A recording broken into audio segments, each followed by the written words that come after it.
is truth. How can something be not true? This meeting is being recorded. I will see you later, Morris. Okay, so what we do here is, it's not that I don't give a lecture, etc. What I do is I throw forward ideas, throw little bombs at you, and there are quite a few things I'm going to say. So if you want to write them down, it's also okay. But so you can pick what you want and argue with me, whatever as time goes along, literally. So Terry's not here. Oh, anyway, often when what someone says at a meeting sparks something, and I take it up the next time. It could be a very, very tiny sentence, but it sparks something that makes me want to go into it. And it is this time Michael who said that we are very far from knowing what time is. Now, I agree and disagree. I have to disagree because I wrote a book about it. So maybe I am fairly close, or maybe I'm not. But in any case, we all agree, and there's so many people here, it's obvious that time is at the essence of life, of living. As far as I'm concerned, time is, well, everything. The notion of time has been discussed for a couple of thousand years, so that even today, scientists and philosophers say either the time is something and dispute what it is, or say that it doesn't exist. Okay, Einstein said, and I paraphrase, time is what the clock says it is, which is about as close as we can get. For Spinoza, by the way, just out of interest, he said that measure, time and number are nothing but auxiliaries of the imagination.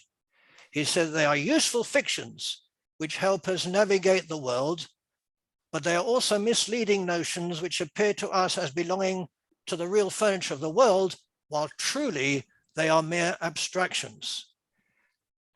We're going to get back to that. There's a good reason for him to say that.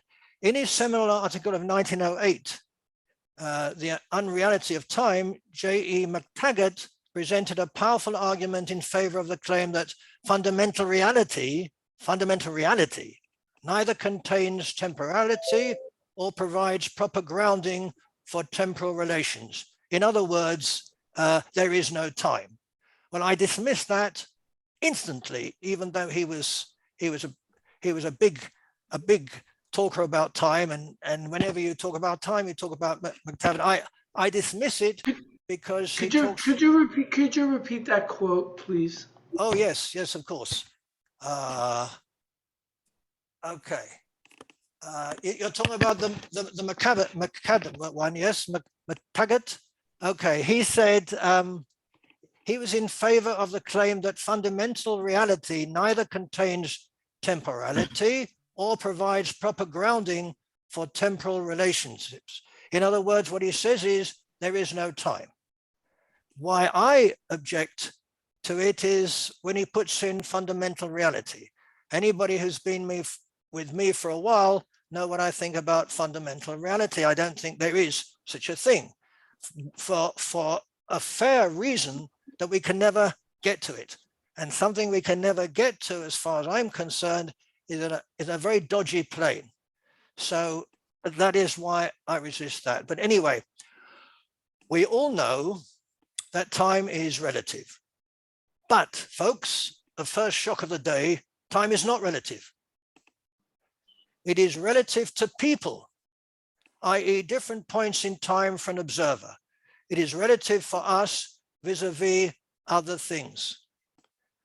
Now, to know what time is to know what we are. Time is within us and part of us. Time moves through us just as we move through time. In other words, time is personal. The reason we can't say what time is because in order to do that, we'd have to say what we are. There is no universal time. time depends on where one is. So in that sense, I agree with Michael that we are far from it because we don't know what we are. So I put it like this. Time is the stage on which we act. So what I'm saying is that everything is time and time is everything. Time is a disturbance of what would be the status quo, the natural system.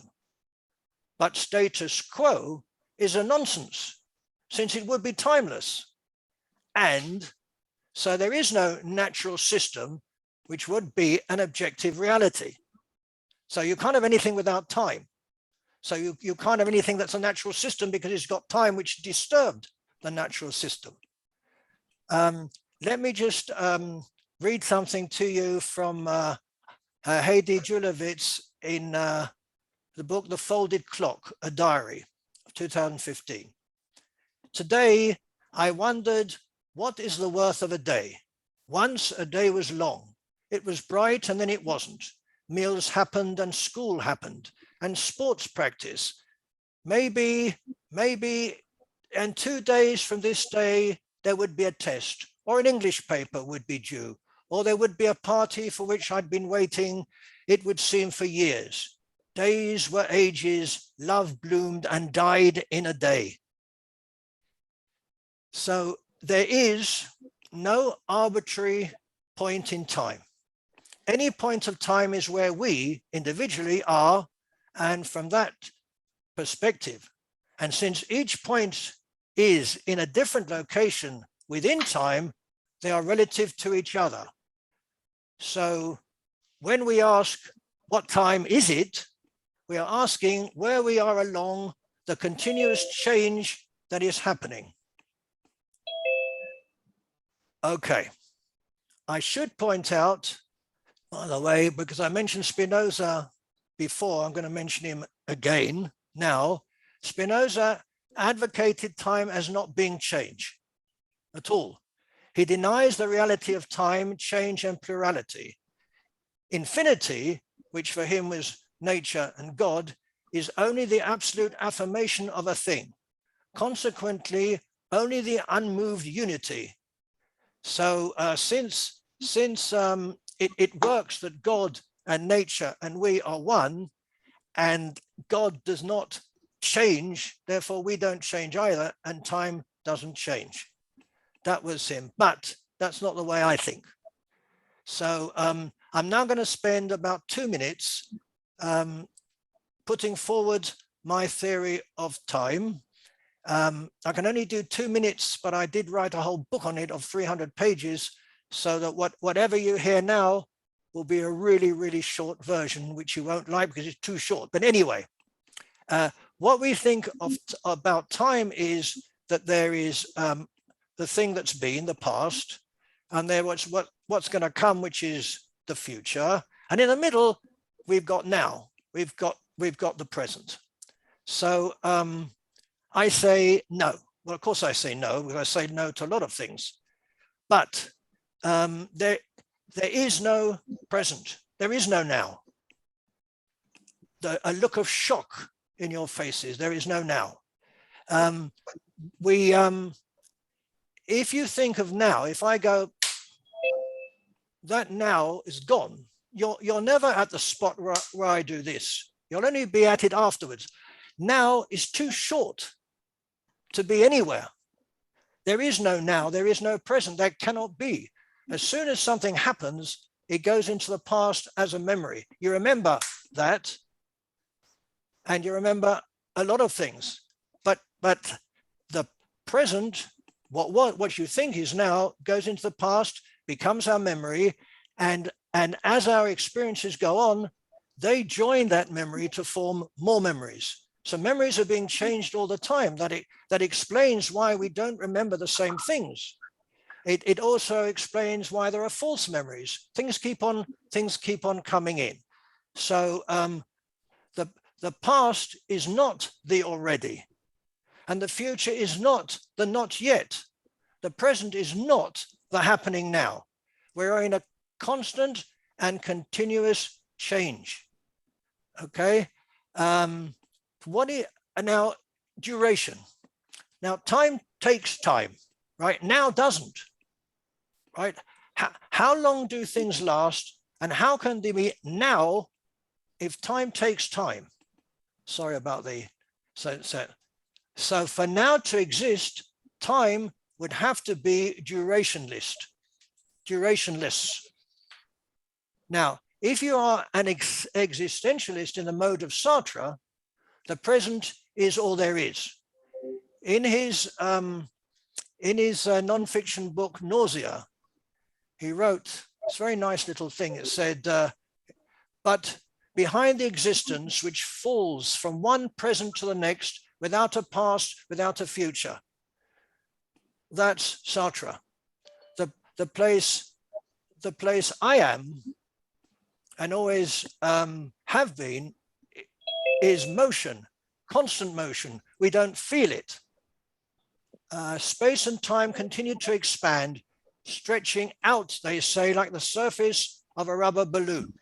The galaxy moves away from the others at an ever-increasing rate.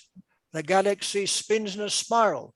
The planet circles the life-giving sun once a year and spins on its axis once every 24 hours. We measure our lives by this constant motion. In our sense of things, this space I occupy stands still, while the time that flows through this particular space is in constant motion.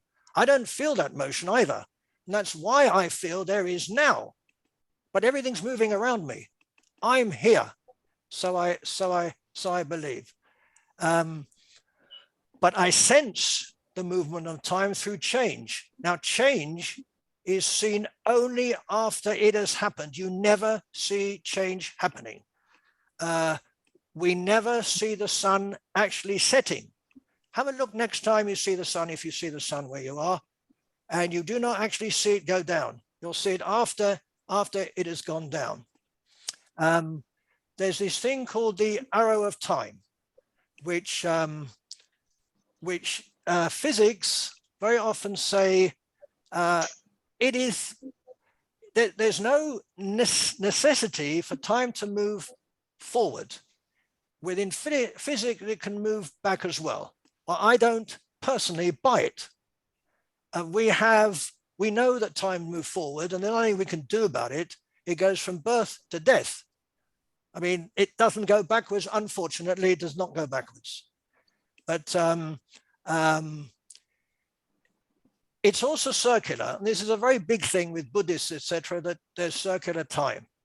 Now, the way it is circular is that we have every week coming, and every Christmas, and every month, and every first Sunday of the month that seems to come quicker than anything else.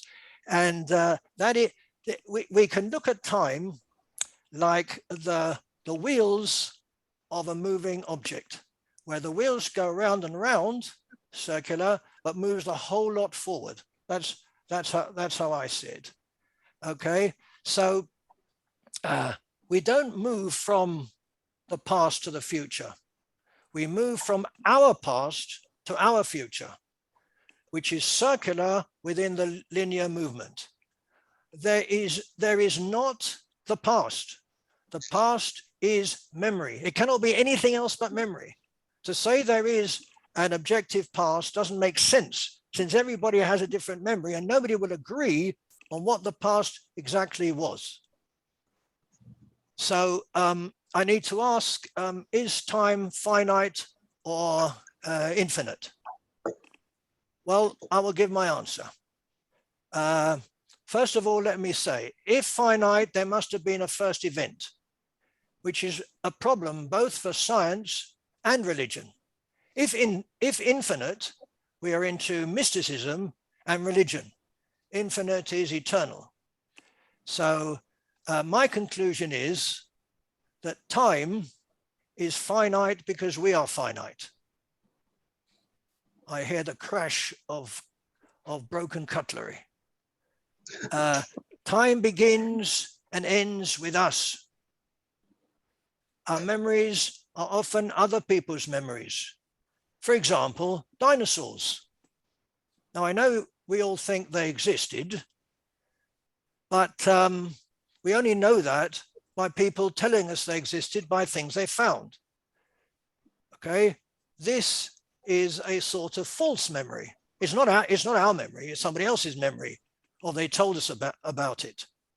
All right, there's history, there are our parents' memory, etc., etc. We live on those memories. And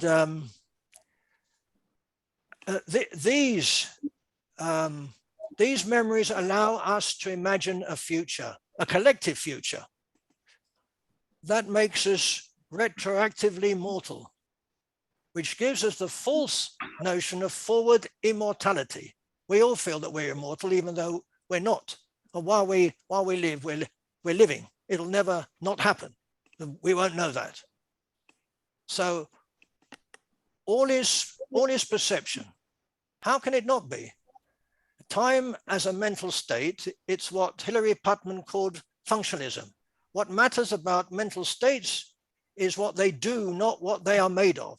So time as a mental state, is about what time does, not what it is. I'm not that interested in what time is, because I'm only interested in what time does, because it's what we do.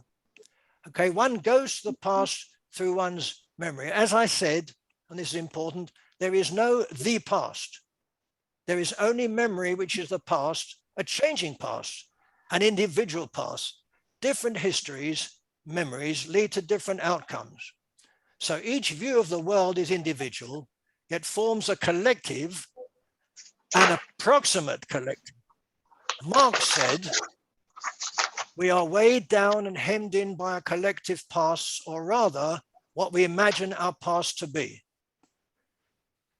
That is why we can't predict in quantum mechanics where a particle will be. Actually, we can't predict where anything will be. The future is unpredictable. We can only know afterwards when something did happen. And to quote the great philosopher Woody Allen, if you want to make God laugh, tell him about your plans. So all interpretation is an inaccurate rendition of the original. There is then no such thing as the original. There can't be, because it's what we interpret all the time, everything. In many cases, interpretation simply doesn't work since it's based on a false memory. Translations are interpretations, and these can never absolutely reflect the text of the original language. How can we faithfully translate Plato into English so as to give justice to what Plato meant? How do we claim to understand Hegel when his thoughts were built on the culture of that time? Look, it's easy for us to slam ideas as immoral from the perspective of today. Okay, as immoral as we know slavery to have been, it was the norm 200 years ago. Throwing over statues of colonialists in righteous fury is understandable when looked at from the morals prevalent today. There is a problem with saying that that was wrong because, how can I put it? It was not wrong at the time, right? The problem has its source in the past, that is memory. There is a clash between memory we don't have, but are told about, and memory they ostensibly do have. Alien memory versus false memory. There is then a connection between dinosaurs and indeed unicorns, none of which were accessible to humans, and they're connected to Hegel's view on politics. It's all down to memory. We have to sort this out, but you have to realize that once we try to sort this out, we're in trouble regarding truth, about what history means and where we are in all that. So all have a connection to memories that rely on sources, not ours. I'm running late. I'll only do a few more minutes because the idea is for you to you realize I could talk for quite a few hours on this. In fact, I could give a course on it. But anyway, psychologist Baruch Fischhoff called it creeping determinism. Reconstructing the past to prove previous ideas were absolutely right. I call it retroactive self-certainty. Now, people ask, does the past still exist? We are often told that the past is always present. No, that's wrong. It is that the present is always past. And neither is the future here now either. So in a way, the past does not exist except as a rolling continuum that affects what we do and the future of what we did. Last month, I think it was Moshe said that Ron Green is sitting in his chair now is fact. I did not argue with that because that was not the topic. It would have gone on for a while. But no, it isn't.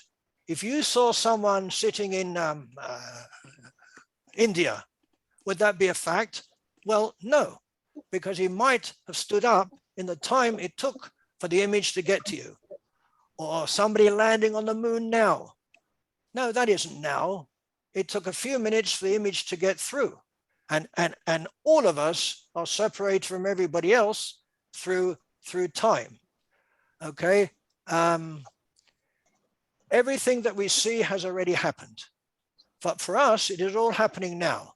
Did it really happen? Or is it really happening now? These are meaningless questions. There is no really anything.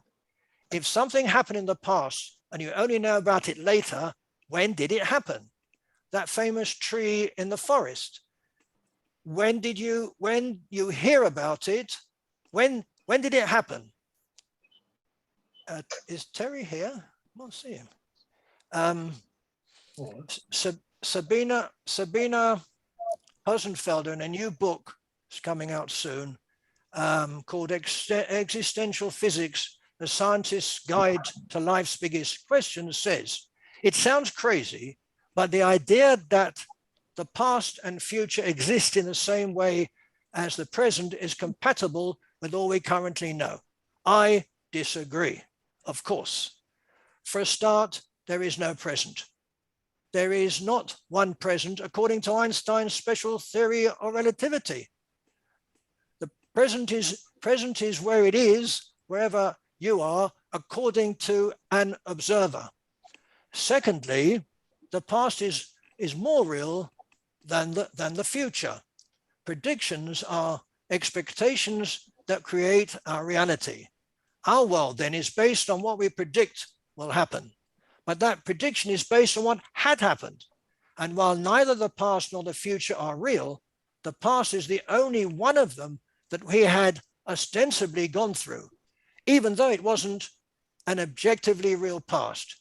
In that sense, the past is more real than the future and its prediction.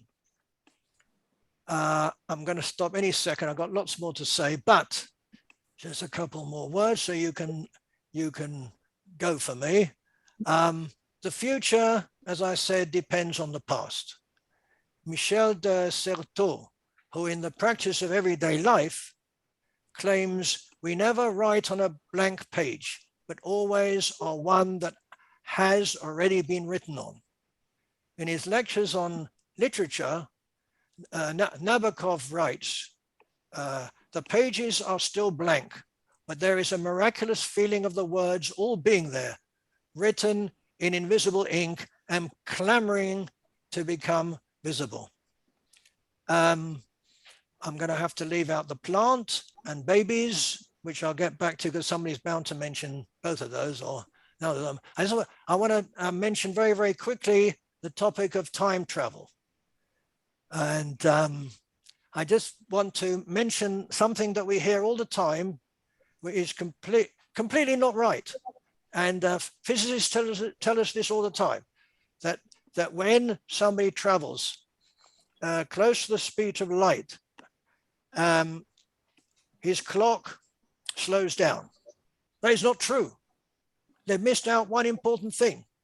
Your clock does not slow down at all. 1 minute is 1 minute. Where it slows down for an observer. And this is essential. It doesn't matter how fast we go. When we've got a clock with us, the clock carries on. If we travel for for 3 years, we will be 3 years older. For people left behind, I'll be 67 years older. But that is according to an observer. I have a problem with the observer as well, by the way. I have a problem with a lot of things. That's why you're all here, to help me get rid of my problems, and then we can all go away and I'll be happy, and everybody else will be miserable. But you'll be miserable anyway, so that's fine. So the observer is definitely problematic, because how does an observer see both things happening? I mean, how is there an observer that's not us? Where does that come from? I mean, there are answers. There are physical, whatever. But anyway, I do have lots more to say, but I won't. You're lucky. And now anybody who wants to say something is very, very welcome. And we are here to discuss and argue, perhaps, but we don't argue very, very, very strongly here, because we're a very nice group. All respect everybody else's opinion, even mine. So if anybody wants to say anything now, you've got little yellow hand. Oh, crumbs, it already started. Oh, wow. Okay. All right. And the first one is David. David from Hi. Philadelphia. Hi. Right. Oh, yeah, it says that. Very good. I was wondering how you knew all about me. So I can say it here. you know a lot. Okay, so I want to respond to some of the things you said is all. One is that as you're talking, I think there's a risk that we might be applying, like a dictionary has 20 definitions of something, and so there are 20 different concepts, and using the same word time, that we're maybe dealing with several notions as you're talking. So it sounds like they're contradictory things, but actually you're talking about different things. I think physics has, in a way, handled this sort of situation. And I'm not saying let's apply the physics notion of time, but the idea of saying something is stationary, we can argue that makes no sense. And nothing's ever the same. But, there is a utility to a certain conception of what stationary means. It's an applicable, useful notion. So when we're talking about time, there's an inner sense, there's the ground of understanding that you're a self and connecting yourself and experiences, and not memory, but just a sense of self involves something. Let's not presume a model that says memory works this way or that. There's also time in the sense of anticipating. Without thinking about time per se, we anticipate, our body reacts to things. We have the experience of that even before we have shared time, agreed to time, and talk about what physics defines as time with its utility, or governmental time we know is coming at a certain, things happen in cycles in the cycle. You talked about the sun rising and falling maybe, but there's also anticipation in when you're approaching someone of an interpersonality, an inner relationship of things. So these are structures in time, but there are different notions of time that you may want to apply. Is time infinite? Not the time about the interpersonal actions. We may be different things. Maybe that discussion more difficult. So speaking in absolutes might be a taboo, because time for this is different from time for that. Real or physics, or if you want to argue whether that is a reality or not, is different. Or linear time, spiritual time. These might be applying one part of the concept to another. It's sort of like saying color is A flat. Yeah, we're going to have an argument if we have that discussion. So we tend to resort to linearization because that's our everyday way of dealing with time. You asked, how can we understand Hegel or Euclid? That's resorting. Let's face it, that's immediately resorting to a linear map of time. They were then, this is now. Minds go through history. That's one accepted way of dealing with time, which we have extensive familiarity with. But it's not even necessarily the fundamental meaning of time, to our experience and how we build up temporality. And one other thing I want to respond to is you said you don't believe necessarily in reality because it's a fundamental reality. It's dodgy because we can't get to it. I'm not sure that's a great argument for or against, because you can say the same thing about intersubjectivity. I can't get into anybody else's experience and mind directly what you're thinking in this conversation, but we overcome that entirely by presuming intersubjectivity, by understanding ourselves. So I don't think that makes reality dodgy, because intersubjectivity is not dodgy. It's a useful way of looking at things. So all of these, I say, have a utility, but each concept, you don't want to jump from one to the other and think you're talking about the same thing. That's all. I'm done. Thank you, David. There are lots I can argue with. I never speak about absolutes. Never. I never have, because I don't believe in them. I don't believe there are absolutes. And I agree with you. We do not know what anybody is really feeling and thinking. We can't. We can only know what we think somebody is thinking, because that's the way we would think. We can't get inside somebody else's mind. I agree with you. Just saying, is time infinite? Sounds like you're asking an absolute question. No, In I'm some not. context, there's a No, context. I'm not. Okay. The point is, Okay. I asked the question because people ask it. Is time infinite or is it finite? Now, you have to say, well, I think it's that way, or I think it's the other way. Now, whichever way you say it is, and I have a problem with is as well, by the way, because I do not speak in absolutes. I cannot, because I don't think there is an absolute on anything, and certainly not time. The time is change. And if time is change, then we can't talk about it in absolutes. We can only talk about it in the fact that it's changing. And since it's changing and we're changing, we are in an absolute moving world, constantly moving under us and around us. And we might not like that, and I agree with you, we don't behave as though that's happening, but that doesn't bother me. If we had a sociological chat about how we think things are happening, I'm not really interested in that. I'm interested in finding things out. And I have a problem with now, because there isn't now as far as I can see it, as far as I can even think about it, since everything's moving. So that's the difference. And utility is great, because otherwise we couldn't survive. We have to live with where we are. But there's a Hegelian abstraction of the now, which is universal, which crosses across, which allows you to say there something. So there is a sense of us being present in that, and that now is is an abstract. I don't accept the universality of now. I don't accept it, because there is no now. There can't be. There can't be. What's going on now is I'm seeing all of you, and you're all in different positions, and we're not in the same time. It's taking time for my voice to come across. Well, where is the now?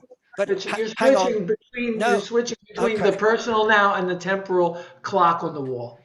Do me a favor. If you read my book, you'll see the exact point that you just made, that I make a distinction between the time that's accepted universally and the time that is our personal time, and they're different. They are different, and that's what I'm looking for. David, I have no answers. I don't come here with answers, because answers are subjective. They have to be. I can't give you an answer. All I can say is this is approximately what's going on, approximately. And as soon as you say approximately, it's not an absolute. But thank you very much. Well, we'll definitely get back to you. Please don't despair. We'll come back. Vika, hi. Hello, Ron. Thank you. I think what I had to say was very much similar to what David said. First of all, when the conversation started, and there was just a very short talk about Spinoza and the idea of God. I think I have a big problem when we measure anything, time or anything else, time, morals, anything with God, because how can you measure anything with something that you're not sure of its existence or not? So that for me, number one. And the other one, I think when it comes to time, sometimes I do think about this: does present exist or not? one thing that I find is it's very easy to play with words. The other thing is that my time is very different than your time. So it goes hand in hand in personal experiences, physical and mental experiences of people. There are conditions that people can have, especially some kind of childhood ADHD, for example, that people lose the sense of time. People that go through extreme trauma can lose the sense of time. So they can literally live in the present. For them, it's the present that exists, not past or not future. And I wonder, of course, when we talk about any of this, we have to look inwardly, and then we have to look outwardly and bring all these things together and create something that is a universal term that is useful for everyone, so we can actually apply it to real life.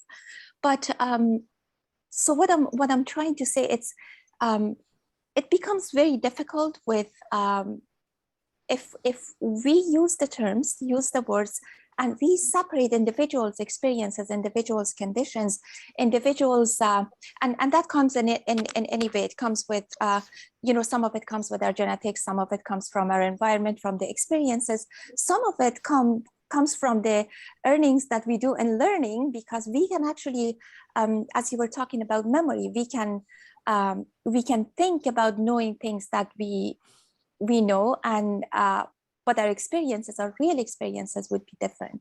So just something to out of my own experience. Thank you very much. Thank you very much. Now, the point is that we all believe that we are in the now. Everybody believes it. Okay, and I'm questioning it. All I'm asking is, how is that possible? And I'm not saying forget about it, because we can't. Because when we leave this place tonight, we'll all be in the now.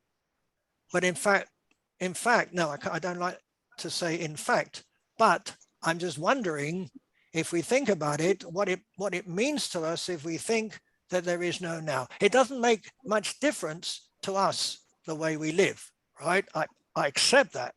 The point is that when we have these discussions, we're looking somewhere deeper. And if we get to a position that says, look, I can't trust my memory, and I'm sure that all of us say that at some point, wait a minute, did that really happen? Did it happen? No, I'm going to ask my friend. We were at a particular place. I asked, did that happen? And he or she will say, no. I said, what are you talking about? Of course it happened. I mean, we were both there. He said, no, it didn't happen, or it happened differently. So we were both in the now, except we weren't. We both slipped back, and we slipped back because we had experiences coming in that changed the memory that we had. And that's why I said that there's never the past, the objective past. There can only be memory, and that makes it difficult if you think about it and say, well, maybe my memory is fallible. Now that's a difficult thing to think about, but I'm sure most of us think that sometimes. I mean, think of reading the newspaper about something, an incident that you were there, and the newspaper says something completely different. You say, how can they say that I was there? But the journalist most probably also thinks that what he wrote is correct. Therefore, the whole business of correct, which is another topic, the whole business of correct is in danger. I think that we need to realize that things are not that steady. I don't want to depress you, but I mean, things might not be the way we think they are, and I don't even know what it means that they might not be, because as I said, that David objected to was saying that I don't believe in absolutes, and I don't think that anything I said this evening showed that I believe in anything that's absolute, anything at all. But anyway, that's thank you very much. We're on to Sakit. Welcome to the evening. I was there before. Pardon? Oh, you're before. Okay. Well, sorry, I didn't notice. Sorry, I'll be back to you. I can't now. I'll be back to you. Just That take a was second. completely unintentional. Okay. Sorry. Sakit. Sorry, I'll be back to you right now. Oh no, sorry. Right after now. Before now. After now. Whatever. I'll be with you. Sakit. Yes.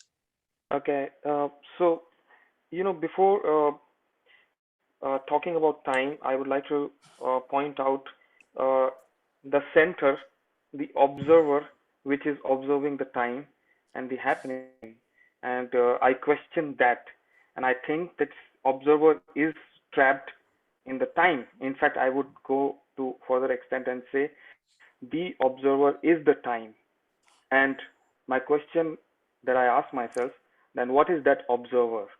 And I would say that observer is because I identify objects outside me. There is a center that I've created, and this center has been created from giving name and definitions and discrimination to dividing myself from outside objects.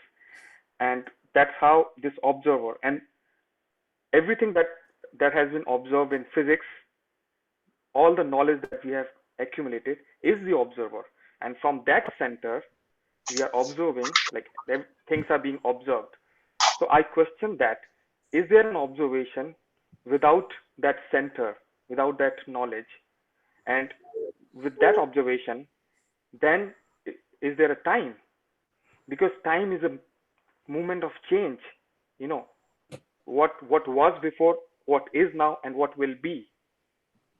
So that observer, the center, that's non-existent, and that non-existent center is the result of division, identification, through knowledge, through descriptions. And if I remove that center, for example, I can give a simile to that. In an ocean, if a drop is observed, if a drop is given a name, and that drop is the center of observation, and that drop is observing the entire ocean and the changes in the ocean, and that center says, okay, this has happened, this is happening, and this will happen. But the drop is not asking itself, who am I? What is this observer? And what is the nature and the quality of that observer? The moment that drop asks this question and realize that it does not exist, all the observations go for toss. All the observations go out of window. Because without observer, I don't think there is a past or present or future. So I question that center of observation, that knowledge. And is there a way to see everything without that? And if someone can try, maybe there is a way to see the actuality. I don't want to say things in absolute, but and I also don't want to make any assumptions on that. But my question is to the center, the observer, and I think that observer is trapped in the time, which was created by the knowledge. Okay, thank you. Thank you. I'm going to come back to that. First of all, I just want to mention, Terry, thank you very much for coming. Terry, are you? I know you just had an operation on your eye, and I very, very much appreciate that you're here. I know you're going to leave very, very soon. I just wanted to mention that. Okay. Thanks, Terry. Sakit, I have a number of issues with what you said. I mean, you do realize that, right? So I don't know what a center is that's not us. I also don't know about a drop that thinks. The only thing that thinks is me. The only thing that thinks for you is you. And I don't know what a drop thinks about what's about me. I just don't know. I don't know what that means. And your point about the observer, I'm not quite sure I got it, is I can't see how there can be observer that is not me. When I say me, I mean each one of you. Individual. I don't see how that's possible. It means that you've got to get out of yourself and that somebody else will look at things and that you are not. And I find that very, very difficult to understand. Right. So you made some good points, but I can't see how it works.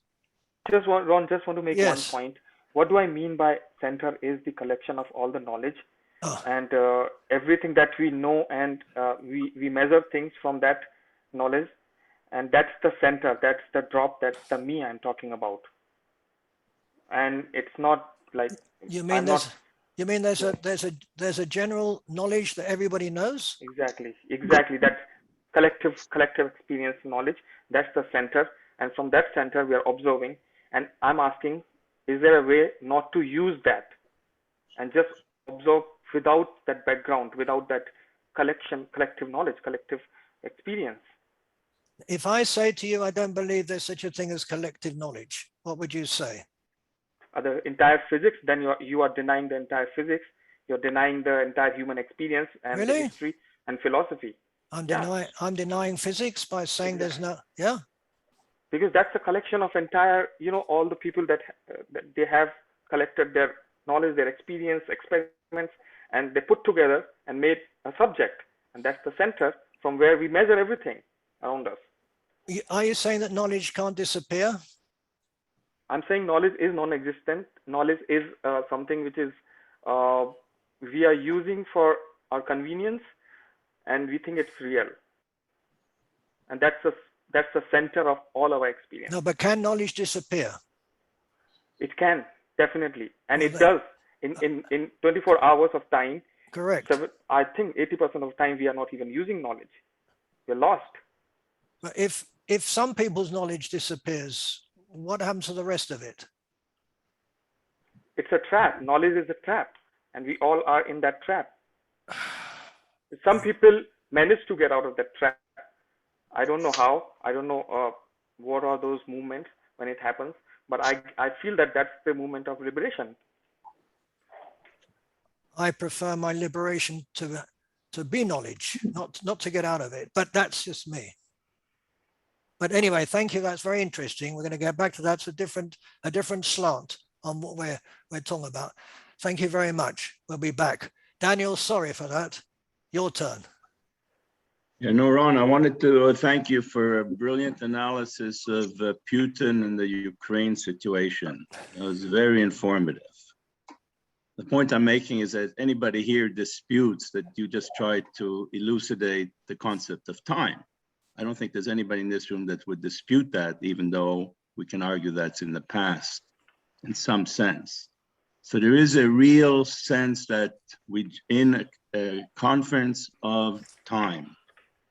So just to throw in an idea, to make time useful, maybe we should relate it to the now as an attention span. In other words, right now I'm thinking about what I'm saying and I'm listening to you, and I have a limited attention.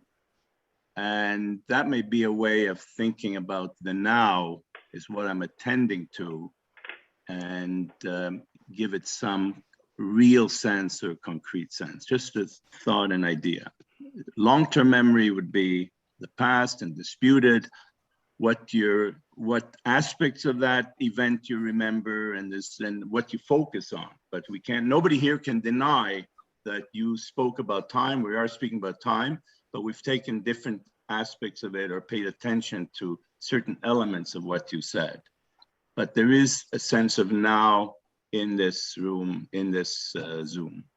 Well, there isn't, because I need to know when now becomes not now. I mean, where can you show me that point where it's no longer now? I mean, everything I said up to now is gone. It's in the past. What I'm saying now is getting to you, and it's already gone in your memory.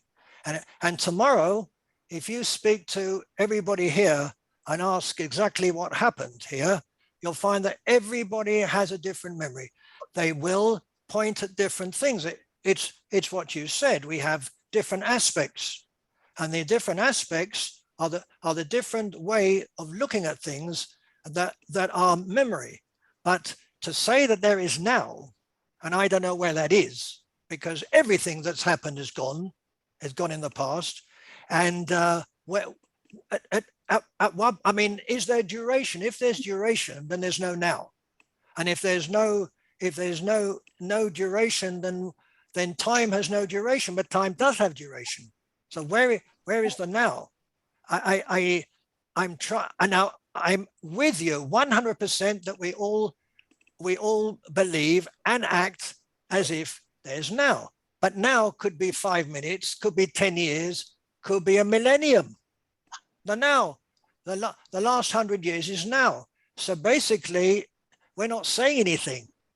I'm saying, where is that point, which is the present? And I can't get to it. I mean, I can't, but you understand what I'm getting at? The last word you just said is at. I don't dispute that. That's real. What I'm trying, you finish your sentence with that. What I'm trying to get at some way of making now a useful concept or something that we can use, okay? And limit it to your attention, limit it to certain aspects, because it is fleeting and it's relative to your frame of reference. Are we talking 1 second, 1 minute? Obviously, that's a problem. But we can agree that within a minimum that this was real. What's happening now is real, even though it's in the immediate past. That reality, I don't think anybody will dispute. Well, Maybe I dispute it all the way through. I mean, you do realize that, right? Because you mentioned the word real. And then now you'll have to tell me what of this is real. And that's another topic. But when you say, or anybody says, we can't dispute it, you've got to be careful, because there's always someone like me who will dispute it on the spot, right? So you can't, it's not fair to say nobody will dispute, because they will, because there's nothing that's absolute, so that everybody can dispute anything if nothing's absolute, unless you're saying that there are absolutes. Okay, I misspoke in terms of nobody disputes, but the point is that we all sense that we are talking about time, and that's a real thing that's happening now and happened in the immediate past. Okay. I think. Okay. Whose turn is it? It's Claudio. And keep your comments as short as possible, please. Thank you. Thank you very much, Daniel. Hi. Very interesting. Yes, to say that time is personal and it's not universal, that it's contingent on the human mind, and to say that time is finite because we are finite beings, I don't disagree with that, but it sounds like you're giving human beings more metaphysical worth than they actually perhaps deserve. But anyway, I can see how scientists and philosophers would agree with you regarding the present, because it's very fleeting. There is no now, because by the time you try to measure it, or by the time your brain processes what you just saw, it's already part of the past.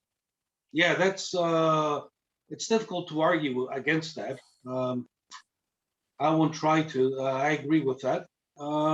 Regarding the past, they said it's just it's our memories. There is no past.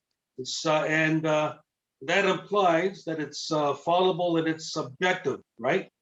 And I could see how a lot of people would agree with that too. If time is in fact personal, right?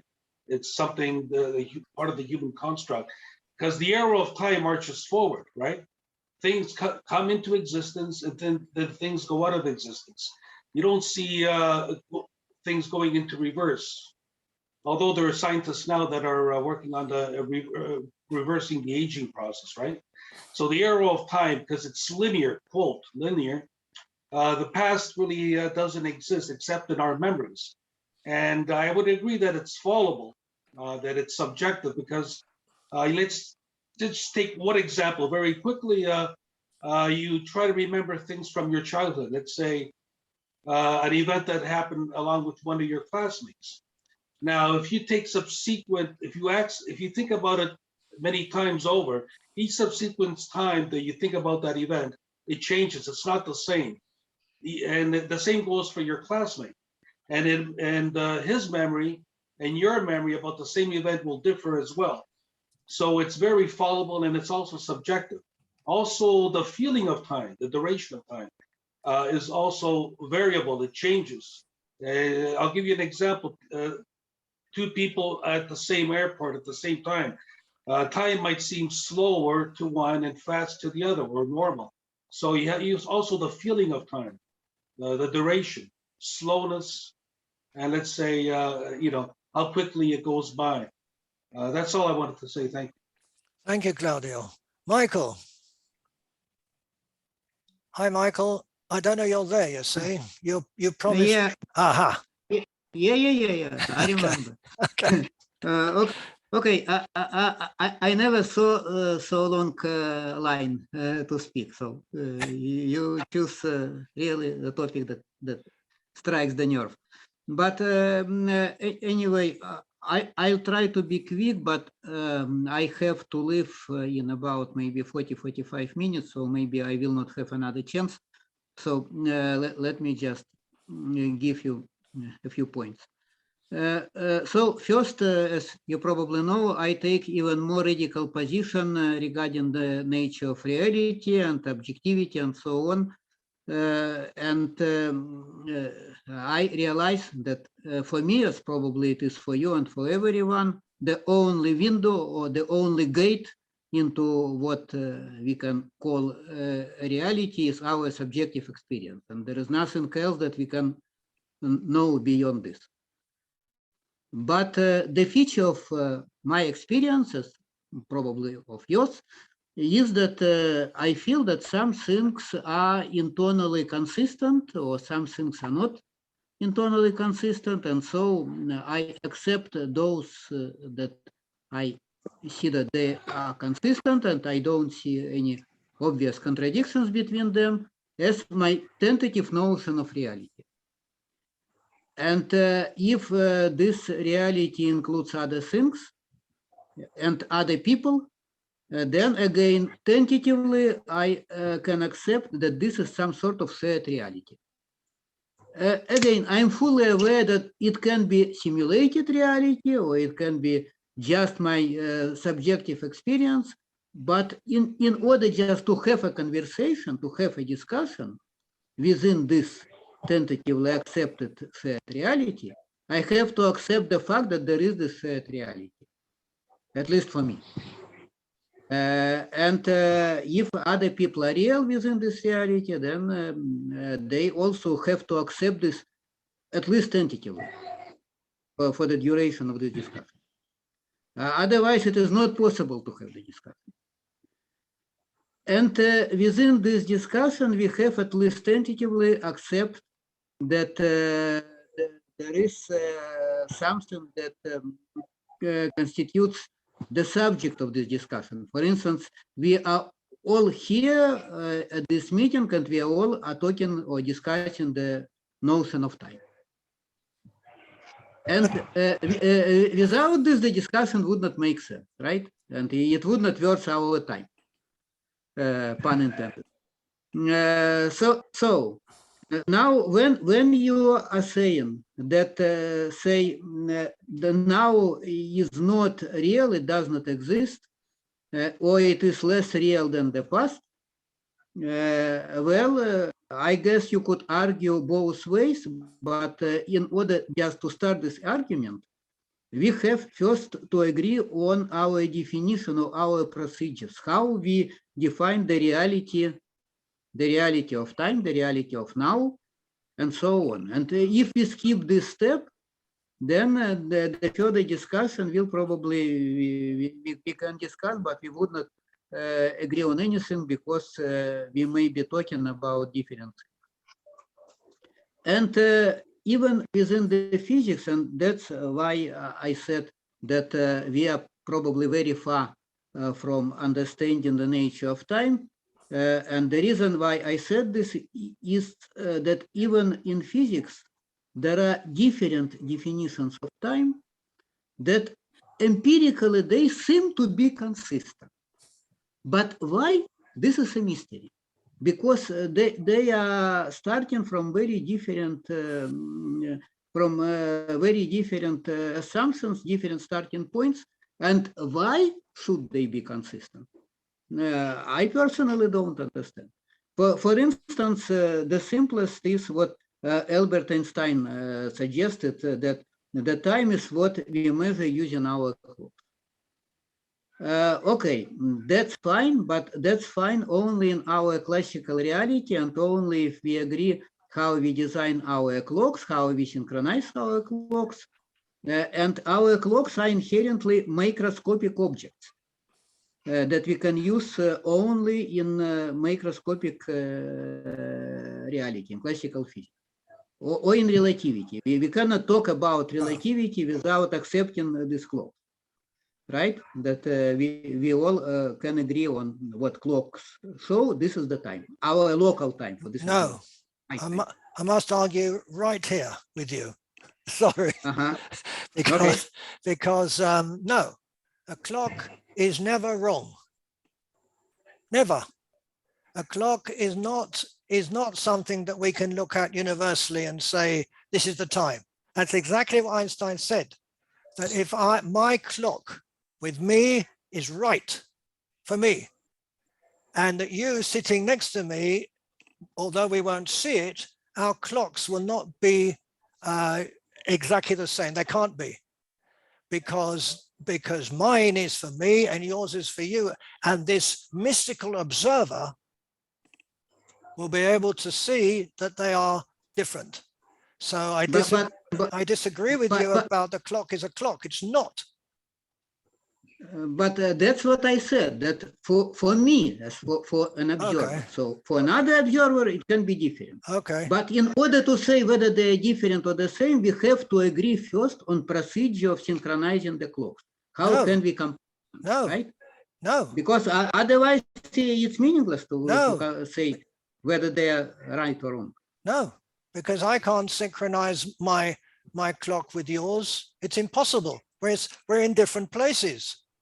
No, it is possible. Oh, yeah? It is possible if we know that we have the same speed, the same vector of speed, to be more precise, and if we in the same gravitational field, the same point in gravitational field. We can't be. That's the procedure. I know. If we are in the same place and the same velocity, then by definition our clocks show the same time. But Michael, that's the procedure. But Michael, we are never in the same place. The procedure is for something else to reconcile the two clocks. That's how GPS works. We are never in the same position. Never. We can't be. Yes, but that's again an assumption that, and it's a lot of such assumptions in physics, that we assume something that although physically can never be achieved, but it's good enough. It's your idea of approximation. Good enough is okay. I'm all for good enough. That's approximation. That's something different. But thank you very much. I just got to make a point of order.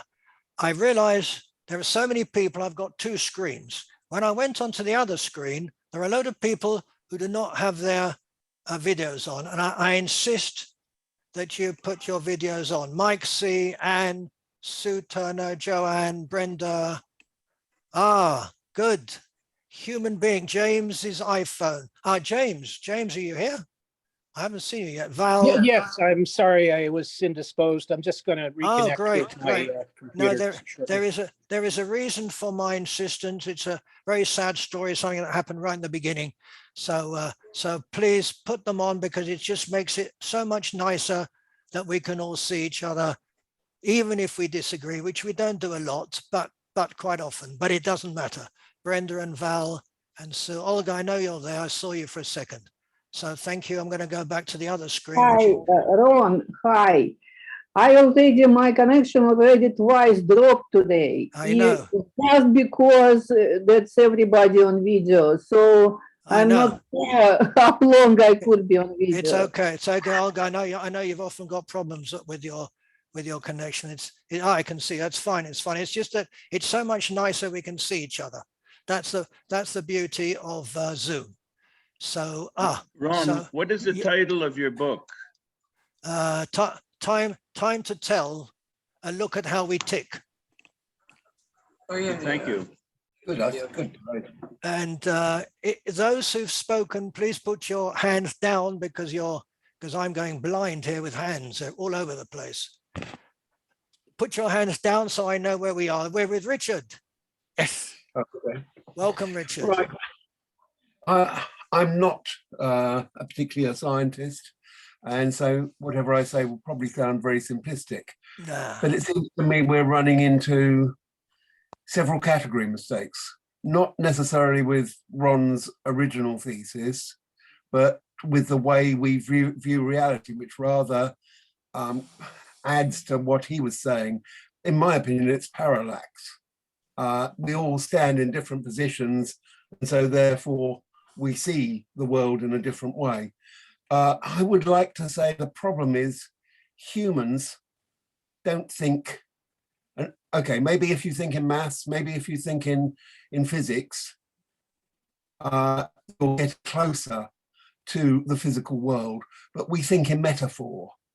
And time isn't something that is easy to analyze using metaphor.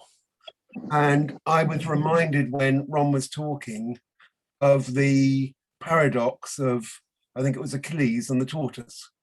Okay, I know Achilles was either a very slow runner or the tortoise was an incredibly fast tortoise, because Achilles goes twice as fast as the tortoise. And the old argument was that he would never catch up with the tortoise, because if you halve the distance each time, it just gets an increasingly small distance, but he never catches. Now, in fact, that's a fallacy, because there's a category mistake in viewing it that way. And when we look at time, we tend to make the same category mistake. We're looking at it in the wrong way, in my opinion. Okay, to go into another slightly different story, for my sins, many years ago, I had to teach database design and analysis. And in some cases, I was teaching people who were far better programmers, especially in imperative languages, than I was. And I found after a time, the easiest way was, instead of trying to insist that they did the data analysis, I mean, I would explain about you, I won't call it the real world, you looked at the physical world, you went round and did your analysis, then you made up a model, an entity relationship diagram, you moved it into a conceptual model, then you worked out the tables, you worked out the links. It's called an entity relationship because you work out how the entities relate to each other. I won't bother to go into the whole thing. And you then put it on a computer. You do not go, as most programmers in those days like to do, and sit at a computer straight away and program something. So they would be working on the human computer interface, they'd be working on a program, and they'd say, why doesn't my database work?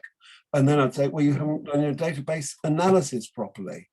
So the conceptual model affects how something works in the physical world. Now, time is a bit like that. It's a concept. It's not actually real at all, as Ron keeps saying. But neither the past, nor now, nor the future is real in that way. They're all concepts, and we've got to put them into metaphors. And we're all talking about different metaphors when we discuss it.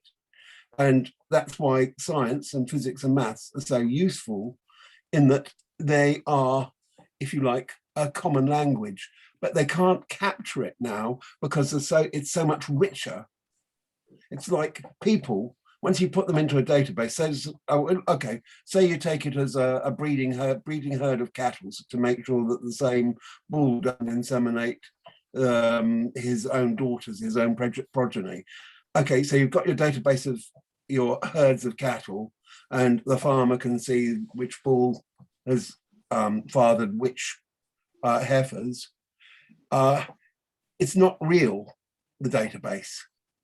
You might actually get, if you get the physical world wrong, maybe another bull jumped into the field and inseminated a few heifers and they've gone down, so their ear tags say that they're the daughters of one bull, but they're not really. You can get it wrong, but on the whole, it works, so long as you keep to it. But it isn't, what you're looking at is data. The physical world is cattle, different lots of cattle in fields. But at least we can talk about that in a way we can visualize it. We are not built in such a way that we can really visualize a concept of time. We have to think about it in Einstein's way. And can you think of time without thinking of space? Can you? I mean, you can't differentiate, can you? It's time and space. And really, all we can actually say is it's possible that that point where Achilles passes the tortoise, for that instance, could be subjectively described as a now moment. And we all go through these now moments, but it is purely in our minds. And I think that's all I really want to say for the moment. Thank you, Richard. Now, yes, I see what you're saying, but look. You probably disagree with me, but I'm used to that. Of course, that's why I'm here. Yeah, exactly, and that's what it is. But look, you sort of say that the physical is real and the mental is not so real. No, I say that what I work with is the mental, the concept, and I say all humans just work in a concept. We've all got a mental concept of the world. We've all got, there isn't anything real. I agree with you on that. I mean, well, real means different things anyway. If you're Plato and you talk about the real, you mean something totally different from, say, a student who believes only in the material world. Because, you know, there's totally different concepts. But we've all got concepts. We all build models in our mind which relate to an outside world. Whether there's an actual outside world, well, I suppose if I fall over, I seem to come into contact with something that hurts me. I mean, you know, if I go and chop wood, I'm left so that I'm likely to be rushed to hospital nowadays. So there is an outside. I see there's an outside, but inside, it's still a model. If you look where science is going, they're going to very, very weird places that somehow sum up what you're saying, and in another way it doesn't. If we look at quantum mechanics, they say very, very strange things about reality, and we have to accept that that's reality, which I don't. But it is reality in the way it is explained to us, and the only way we can visualize what a particle is a dot, and it isn't a dot. Yeah. And when they say that a photon is a particle and a wave, that of course is not true, because it's either a particle or a wave. It's not both together, right? So science is going to places where we've got to wonder what is real about that. Where does the reality come in? And that's where science is going, and that's where it's always been going. Because once you pass Newton, you move away from what we feel is reality, because we can all see it, to things that we have to say, oh, is that real? Do particles exist? In what way do they exist? And all that stuff. And I started off by saying that that the problem with time is that looking at time is looking at us. And I agree with you that looking at us is impossible. And the only way that we can't look at us. We are always subjective, always. And we can't talk about an objective anything, because it's us talking about the objective thing that only we can see. So I agree with everything you say, except that it's you saying it, it's me listening to it, and translating it to something that I can agree with. That's all part of the metaphor. And yes, but that's the way we survive. We survive by doing things approximately that we can agree with, and we agree with each other because we got language that's approximate. Because somebody mentioned language, and you're right. I mean, I think it was David who said it. That language only works because it's approximate, and we use words, and the words are approximate, and they're good enough for us to understand what we're saying. And that's all it is. And everything is about approximation. So I agree. And I agree that language is metaphor, but it's the only way we can do it. We are human. And in the first Sunday of the month, we're trying to be not human, which doesn't work because we'll always be human. But we can try and work out what it means to be human by trying to be objective, which we can't be. So we're in a circle, and it doesn't matter that we're in a circle, because that's what that might be, what is, whatever that means, and we might never get to what really is. And that's what I fear. That's everything I always get to, is the fact that we will not know what is. We can only think about it approximately and work it out together, which is what we do here, and try and see that things we're told may not be right or whatever. And we have to move on from there. But that's the whole point of sitting around and talking, which animals do not do. Anybody who's an animal lover, sorry about that, but animals do not sit around on first Sunday of the month and have a chat, right? I don't think so. So all those animal lovers, I'm also an animal lover, but I'm not personal, okay? That's what makes us human. I think is sitting around on the first Sunday of the month. That's humanity. So anyway, thank you very much. So my dog actually has got used to me giving her, because she's old, giving her some gravy with her biscuit. Well, there you are. Then. And the other day, I hadn't made any gravy up. And so she got the biscuit with that, and she didn't start eating. She just looked at me. Where's my gravy? I reckon that was a conversation. Okay, you got to bring her along next month, all right? She's getting very, very old, but yes. Doesn't matter. George. She has come in when we're talking before now. But well, there you are then. George, your turn. Hi, welcome. Well, thank you for a good introduction. Very nice. I have to say, I was trying to be, in the beginning, polite, and I try to be polite still.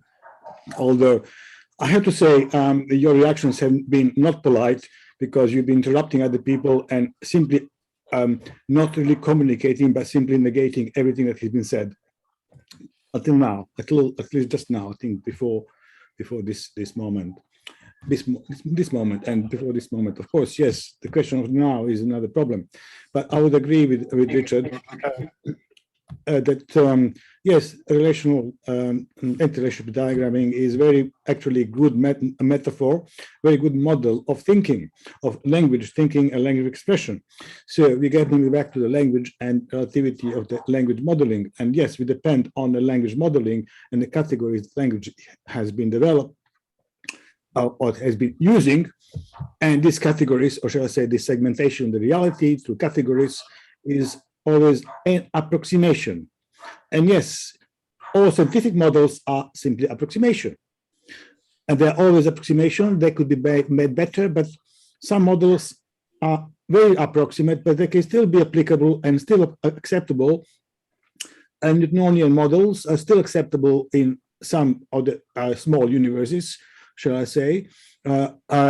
Even plain Earth models is acceptable if you're not leaving, if you're not going further than your town and a little bit surrounding of your town. So some models are still useful, even though very much approximate, and may have been refused by somebody else. Now, just before. The concept of now is something that we socially agreed, and we actually also learn to measure it. Let's say there is a green from each time, there is some clock there that is ticking, and yes, we can learn to synchronize our clocks, even though we are in different parts of the world, and our sun is actually rising at different time. We can still have a chronometer which tells us what is the common time. Now you can say, oh well, no, sorry. There's not just one clock. I can have 10 clocks next to me, and each showing different time. So it's not just my time and your time, it's my clock's time, because actually my clocks are showing different times, each of them. I actually can show you, I have 2 mobile phones, each of them claiming to be synchronized by the radio clocks, and they're showing different time only for years now, 3 minutes difference. 3 minutes difference. So it's not really that it's my time, your time, it's my clock's time. And my clock's time can be synchronized or may not be synchronizable because technical problem. Even GPS is taking account and accommodating the differences that otherwise would have been showing. So actually it is adjusting the time that is sending down to Earth. So basically that we still can precisely define our positions, because otherwise the difference in the height and et cetera, the different time, it would be showing different time, but it has been adjusted. Equally, we can adjust this time. Yes, approximation is always with some approximation. And basically, as I said, all scientific models are approximations, and our language itself is approximation. And at least we agree on that. So at least there's some communication that we can have because we agree on some of the notion of language. Now, the time, now, there's a common concept of now, and we can also say now is the Greenwich Mean Time now, and we can synchronize our clocks. Yes, we can synchronize our clocks, or at least, or we can adjust to the differences. So the past exists. Yes, it exists in our memory. The future exists in our memory too, because we can construct the future, at least our vision of the future. As much as the unicorns exist in our imagination, and it's a part of reality because our mind is part of reality. Yes, it's not necessarily outside reality, it's in our mind, but it's a part of the reality. And we can share this reality because we can share the notion of a unicorn, and we can understand each other approximately what unicorn is, as much as we can accept and share some notion of time, and of course the now itself. So yes, I would say, Ron, you have been quite a lot of very argumentative, and sometimes you could say almost maybe you could accept to listen to others, because the objective reality is only created by people talking and agreeing approximately what the past was. And so it's not always false memory for the past, but we can agree, and people agree, and in juridical process, witnesses eventually either create some different visions of the past, but the idea of the juridical process is to find some truth, common model of the past, and judge somebody's action on basis of that. So, and create some objectivity behind it, as much as the other scientific truths are also based on a common agreement. But common agreement doesn't seem to exist in Ron's model, because it appears almost like a, sorry, I'm talking about Ron's model, I'm talking about Ron himself, but Ron's model, which is almost like a solipsistic model, which almost justifies the postmodern relativity, which I think, yes, Sartre probably was one of the starters of it, and partially inspired by Heidegger's work, because he read it in a prison, in fact. And the Heidegger itself was very much influenced by the Buddhism. So yes, we can trace some of these ideas back to the Buddhism, and also notion of the now, no existence now, etc., no existence of past, the future. But actually, they do exist because we construct them in our minds. So that's most of it what I will say. But yes, we can just come back to the fact that we can have 5 clocks here, and each showing different time. Which time is our time? Thank you very much, George. I don't disagree with all of it. I disagree with some of it, of course. Sorry about that. But one thing I do want to mention, you mentioned about the future. It's the only thing I'm going to argue with at the moment, is that we can construct the future. Of course, we can construct the future. We just never get to it. We only get when we get to what we constructed, we have to see whether we actually constructed it, which is the past. We never actually reach the future. We work towards it. We live as if the future is going to happen, and we rely on it. And we know that when we get out of bed, the floor will be under our feet. And we will know that once we step on it, and we'll say, yes, it was. But we can never say what will be. It just doesn't work. It's a barrier. And it's unfortunate, and we would like to construct the future, and we all do. We have to, and we live according to that, which is fine. But to say that we construct the future and then get to it is, I think, is a barrier that we can't cross. Thank you very much. If you don't mind, Feng and Bill, I want to get to Terry because he's said he'll only stay an hour, and I don't think he feels very good. So Terry, you can do your thing. I hope you two don't mind. No problem. Well, actually, what I discovered is that leaning on my desk is actually the most comfortable position I've had all day. So I was going to hang in here after all. You see, Terry, how good it is to come to these meetings first Sunday of the month. You even get physical help here. Yes, a medical procedure that did that. Yeah. So on that basis, if you don't mind, why don't you go ahead to the other two, and I'll be here, and I can talk when it's my turn. Wonderful. Do you have anything to say now, or shall I move on? Oh, I can just wait. I'm fine with waiting. No problem at all. No, go for it. Go for it. Oh, well, a couple comments. Michael Abramson's viewpoint, and Ron, we've talked about this before. What I call pragmatic solipsism is, I think, the most valid scientific position to it. Of course, we only see what's inside of our heads. And just as Michael eloquently said, we see patterns that persist. And yeah, we can't always be sure they're going to be what we thought they were, but you get a certain development where you say, like, yeah, this actually seems to work and that doesn't, and you kind of go from there. So I think that's a point where you can accommodate the scientific casual discussion about physical reality without violating the important point that you never really experience that directly or never have absolute information about that. So that's an interesting point with that. One comment to others, I've noticed if you've read Ron's book, he's thought a lot about this. And he sometimes uses words a little differently from how the rest of us do. So for instance, when he's talking about clocks, Michael Abramson was talking about synchronization of clocks, which is a prediction based on how if you do this, and then sometime in the future, you see that person again, your clocks will say the same thing. And that's the way he was using the term synchronized clocks. I think what Ron was saying was a somewhat different use of the word, is saying that they are not the same clocks. The only time they're the same clock is when they're the same clock. It's just there's one clock right in front of you.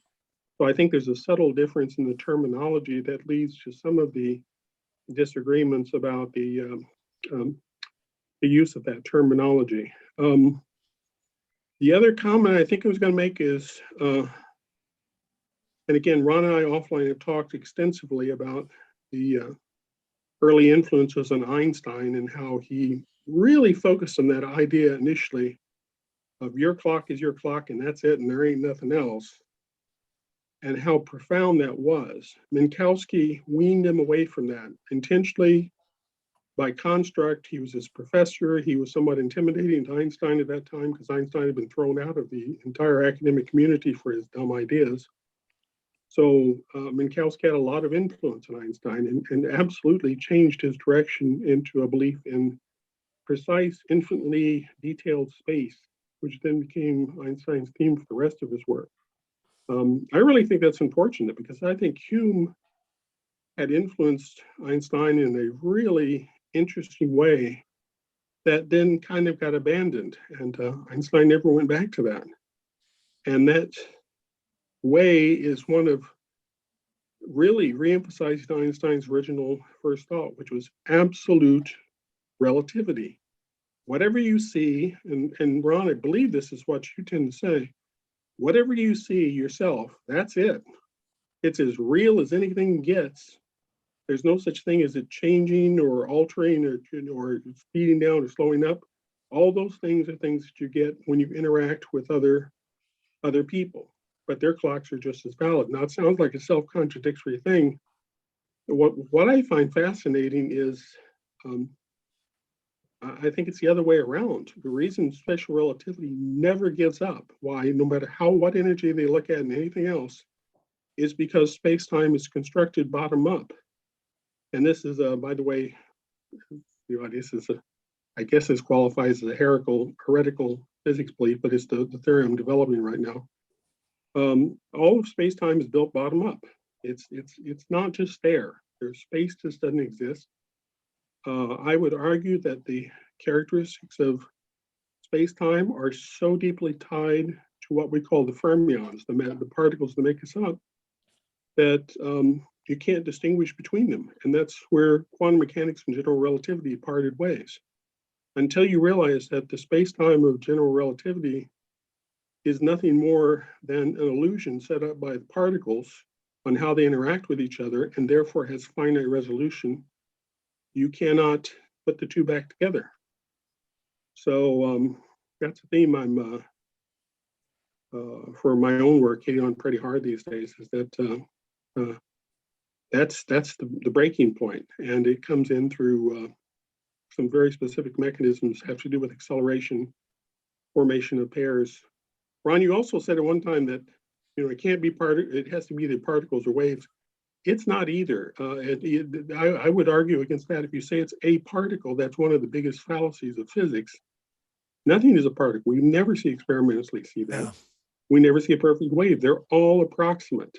Yeah. And the approximation has to deal with this whole issue about how we observe each other. And a key idea just from 2 days ago is observation is mutual.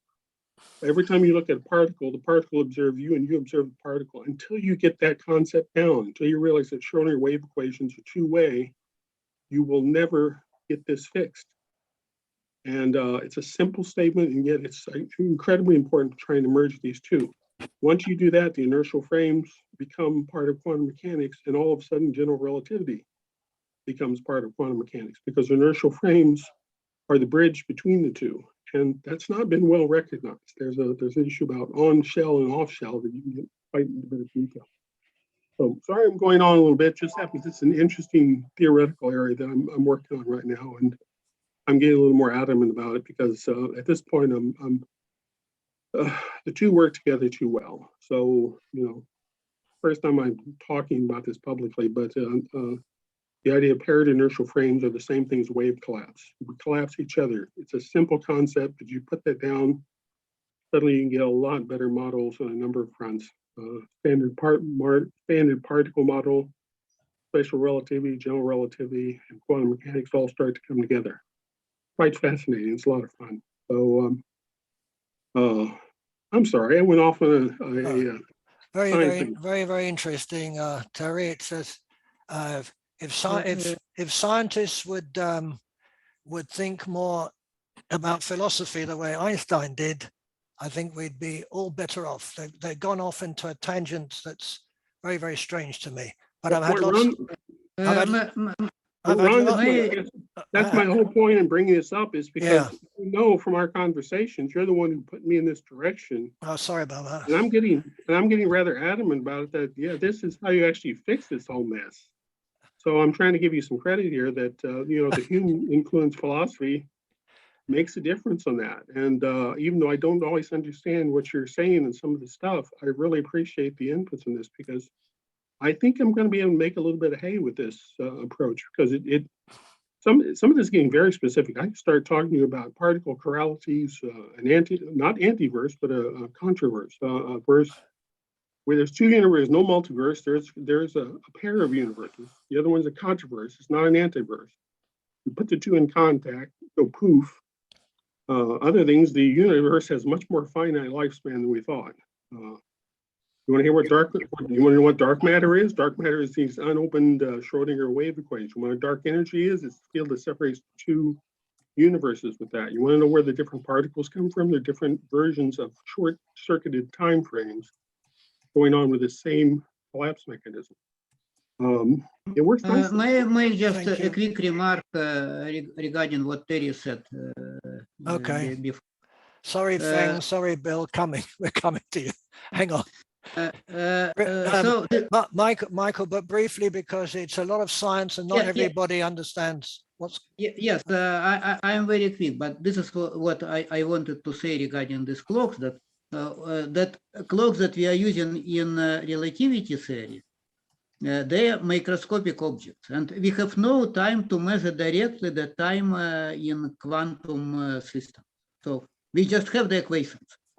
And we have to trust them, but we don't have the microscopic analog of clocks that could say us something about the time in quantum theory. And this could be maybe even more fundamental issue than it appears more than practical, because how we reconcile general relativity with quantum mechanics, it could be related to this.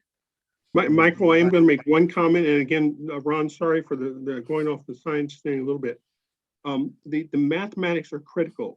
Everything I'm talking about, you have to go back and do a fix on the math. That the thing I was saying about the fermions generate space upsets the entire mathematical structure of general relativity in the sense of making it imprecise in certain circumstances and very precise in others. So it doesn't upend it.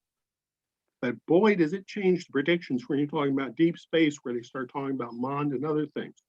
The other factor is you keep these same mathematical equations. I'm sorry, I'm going off of that, but yes, there's something there. It's all very, very interesting indeed, but not everybody can follow it. I'm sorry. Just no, don't be sorry. It's all extremely interesting. We're going to get back to you if we're here long enough, and we will be.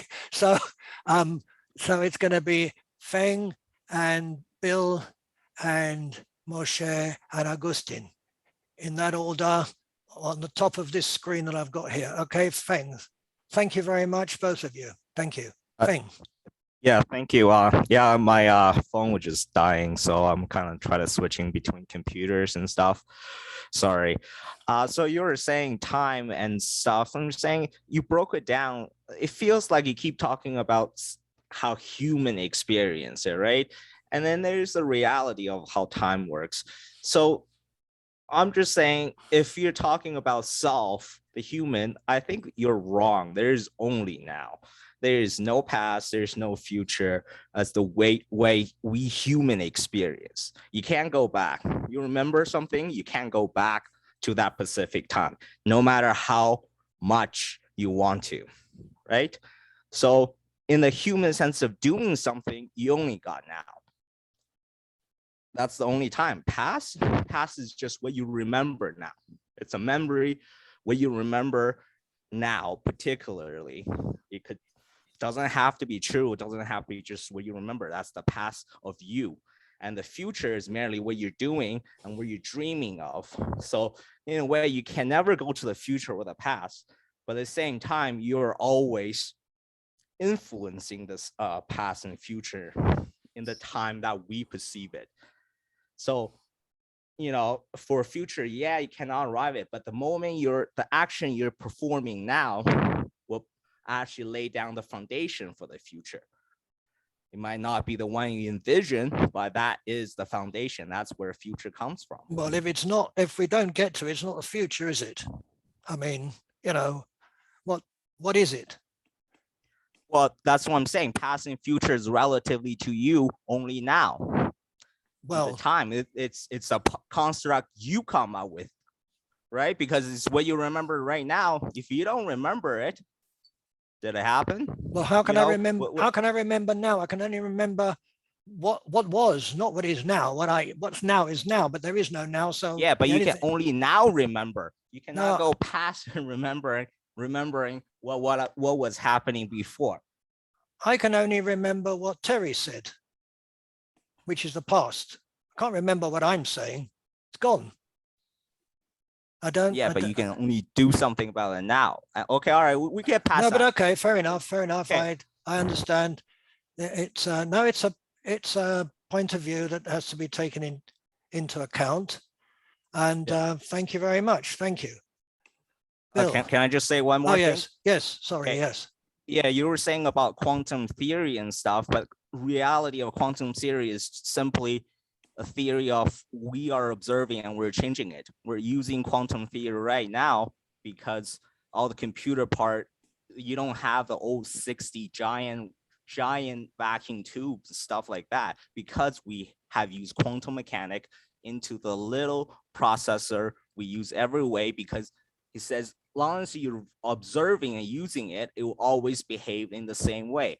Long as we're using this and observing this, the electricity electricity will always behave the same way. That's actually the usable part of quantum theory. And the part you're talking about, the entanglement and the part about, what actually reality is, in a way right now, I feel like scientists is trying to get rid of us, the observing actually changing the way we behave. They want to see what reality is. And for them, they do not know how that reality is. So they can't devise a Yes, tool but Feng, there's to always see they. it. So they're trying. There's always they. They are doing it. They are trying. They are. Exactly. It's not going to happen without any they, is it? Science will always be connected to humans. What is science without humans? Where is it? What is it? Where is it? It's all, well, science is just a method human devise. Exactly. That's it. We a method. hypothesize and get a proximal truth, right? We're just getting a good enough truth. We are. Yeah, I agree. We humans, we. Take us away, and what are you left with? The real reality, as Buddhism was saying, the false self. You take away the false self, you have the reality of things. Take away the human. Where is the reality? For whom? What reality? Where? Where is it? Earth around, moving around the sun, daytime. It doesn't make any difference. We are distinguishing whether Earth's the central. But if we're not there, nobody's distinguishing. There is nothing. Animals can distinguish if it's not human there. Okay. Anyway, no, fair enough. But we have to. That's another topic. I can't see how there's science without humans. I just don't see it. I mean, how can there be? But anyway, thank you very much. We'll get back to you. Science always observed. Just because Newton didn't discover the law of gravity doesn't mean gravity stopped working, right? No, not right. If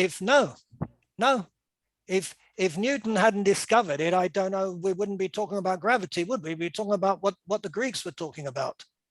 I mean, I don't understand how you're taking humans out of it and saying that science would have been discovered anyway when there's nobody to discover it. But lions would not be flying anyway. Pardon? Lions would not be flying, and gravity existed even before we discovered it. That's a different topic. I don't know what existence means without anybody knowing about it. I just don't understand it. It's a complete different topic. So, but we'll do another one on that. We did that a few months ago, but we can't get into it now. We're trying to do time, and time exists because we exist. That's all I said. Without us, there is no time. I just don't see how anything can be without us. But can we so if you cannot discuss it, then you refuse to discuss essential thing. So this is the problem. We cannot really discuss if you refuse to discuss the essential point. Isn't motion next? Isn't motion next? Hang on, folks. Hang on. One by one by one. It's now, we will get to you, George. You haven't even got your hand up, but we will get to you. I promise you. Let's just move on because people have got things to say. Okay, that's okay. Bill, your turn. Sorry. No problem. My perception of time, I agree, is relative to where I am at the moment of considering that. It's relative to my position in the world. It's relative to my point, and I guess a geography. But it's relative to something else. And it's a time configuration that I use to understand what I'm seeing in my perceptions. And it seems to me that we have different frames in the discussion here today of what time configuration we're going to use.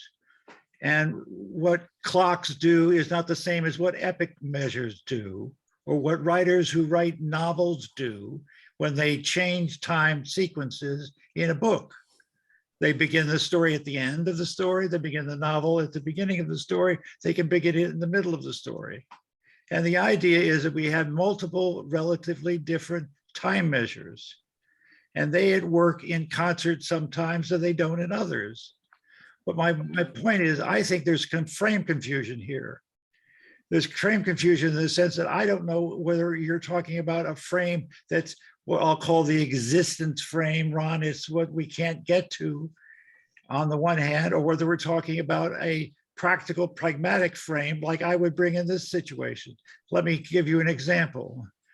A witness has lied last year in a deposition. The witness is now in court and I read a deposition and I say, you're lying because you didn't say what you said then, now. And the now there is a relative time measure that is referring to the current status, the current context, not a moment in memory or moment in time, it's now. So everyone in the context understands what I'm saying. So isn't the test of our time measure whether we're understood in the context? And if it is, then all of this stuff about frame management and which frame we're talking from, whether it's the existence frame, the other frame, or this fat frame, the frames vary all the time in the same way that relative positions vary. And if we got clarification about framing, we'd have a lot less confusion about it. Thank you. No, I agree with you, Bill. I agree. It's a matter of context, and everything is context. I agree. We have to decide what context we're talking about. And when you talk about now in the sense that you did, it means a general time that could last for an hour, 2 hours, 5 hours, 10 hours. Okay, but a now can also last 1,000 years. That's fair. But that's yes, definitely. I agree. So we have to decide which context we're talking about. And I was talking about time, and I was talking about the present, and talking about whether that could really exist in the way that I meant it. And I agree with you that we use words that mean different things. That's language. Language doesn't have an infinite number of words, and we have to cope with that. And it's part of approximation. And we know when you talk about now as compared to then, we know what you mean, which is fair enough, and we can live with it. But in this particular conversation, we're trying to dig down into existence and what things mean, and it's not easy. As I said, I have never said that this is the way things are, because I can't. Because for me, things are too approximate for me to say that's the way it is, because it isn't that way. And I don't know which way it is, but I feel that we need to tackle it and to say, look, things are not simple, and we do things because they work, which is fine. But when we come here, we try and look perhaps further, and we might find something, we might not, but we do think about what other things could be. And I think that's what's important personally, which is why we all meet, I think. My question then is, what is the utility of the existence frame, which I will borrow and say is, I think what you mean, the thing we can't get to? What's its utility, if there is any? Or is it just an interesting puzzle that it is eluding ourselves and our world to say we can't talk about?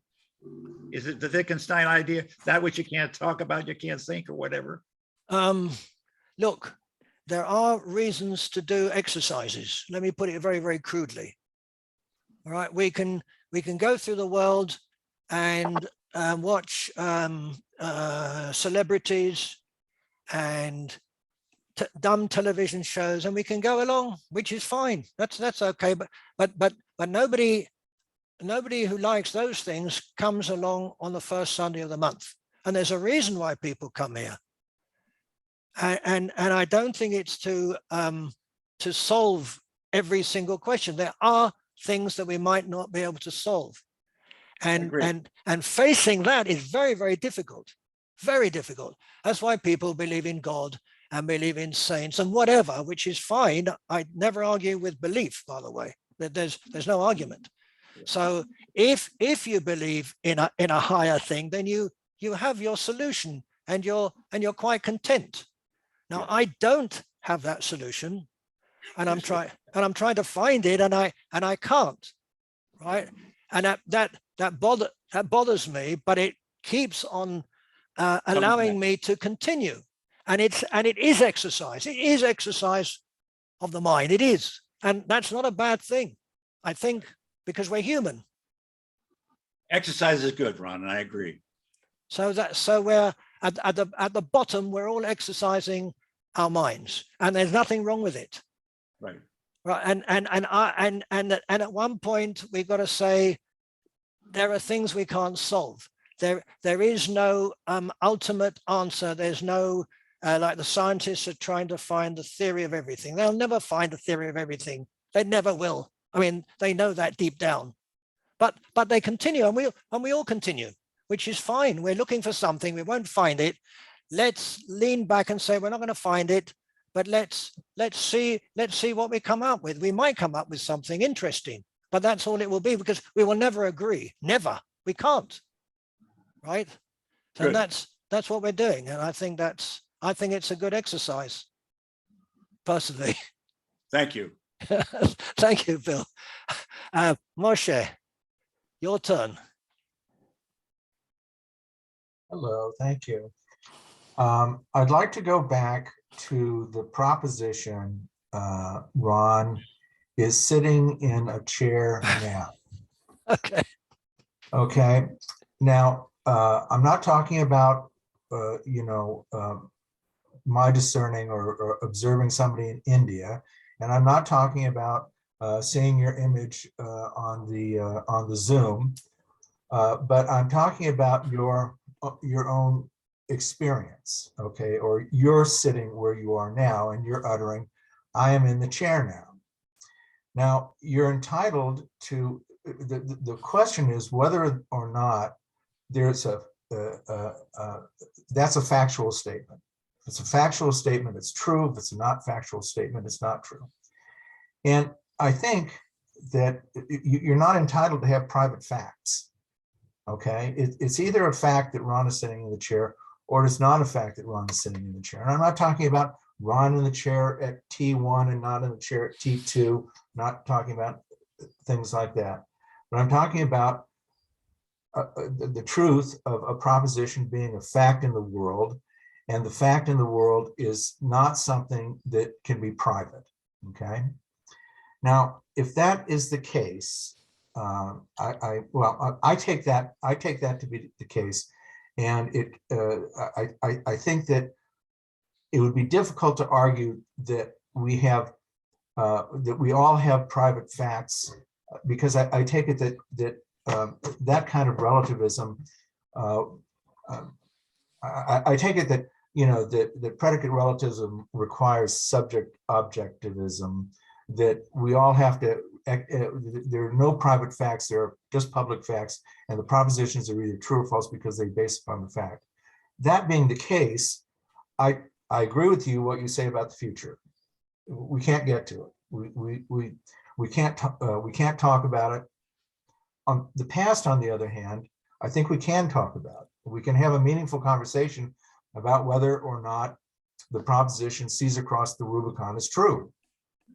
I take it that it's true, because there's, if we go back to our friend Hume, we can find the causal chain that takes us back from this observation to that observation to this written document, to that conversation with a trusted interlocutor, to somebody who viewed, to Caesar himself, who went across the Rubicon. On the other hand, we cannot go forward anywhere. All right, we can construct it, but we can't go, we can never, it is never tangible. It is never a fact, okay? So I disagree with you when you say, we can't all, tell the time. I mean, it's right now, it's 3:01 Eastern Daylight Time. And that is true. It has nothing to do with your with your frame of reference or anything like that. It's a fact, and you can rely upon me as a trusted interlocutor that it is a fact and that proposition is true. In fact, I even know that it's true just because you're a human and you're reasonable and you can understand the common language. Okay. One last thing, two last things. One is that at the very beginning of the conversation, you said, someone said that, and I don't see his name out here, that the drop of water goes into the ocean and the ocean observes it, and the drop of water observes the ocean. And you said that was completely, you couldn't understand what it was for the drop of water to think and to observe and things like that. Yet, on the other hand, when Terry is talking about, you know, we collapse the wave together, and you know, these, we can look at, you know, the particle and the wave, they collapse each other together.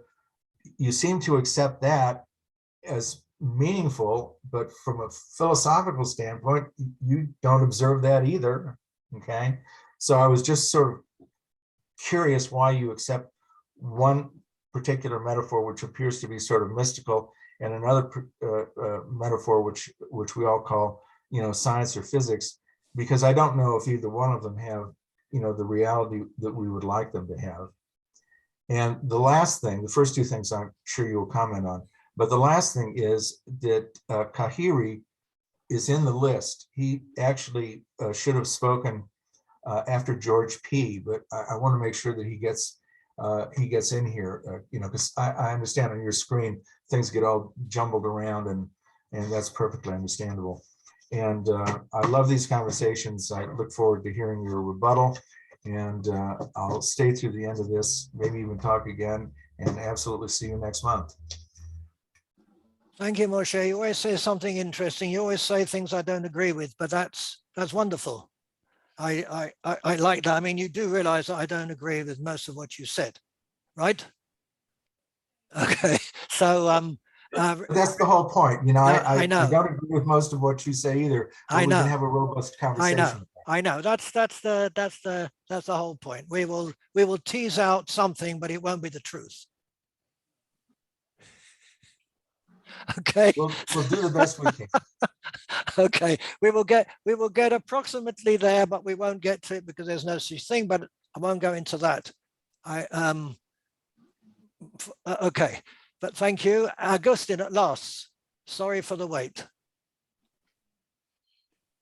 Okay, no, that's absolutely fine. Thank you so much, Ron. Thank you for all.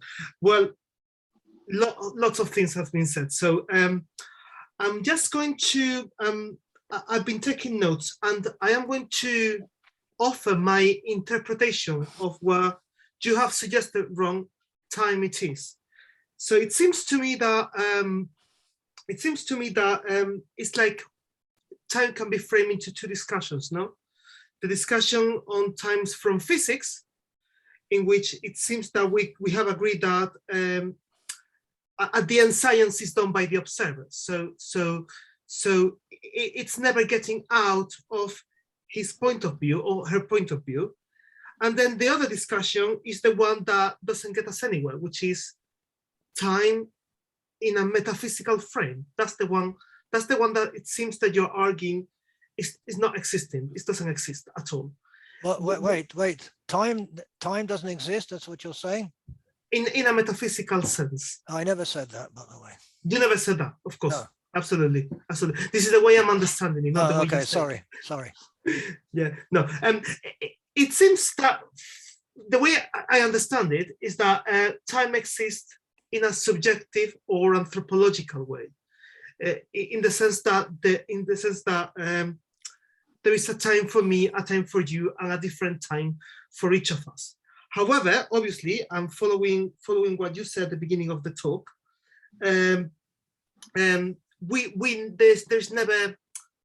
There's not a now, because you said something about the change, no?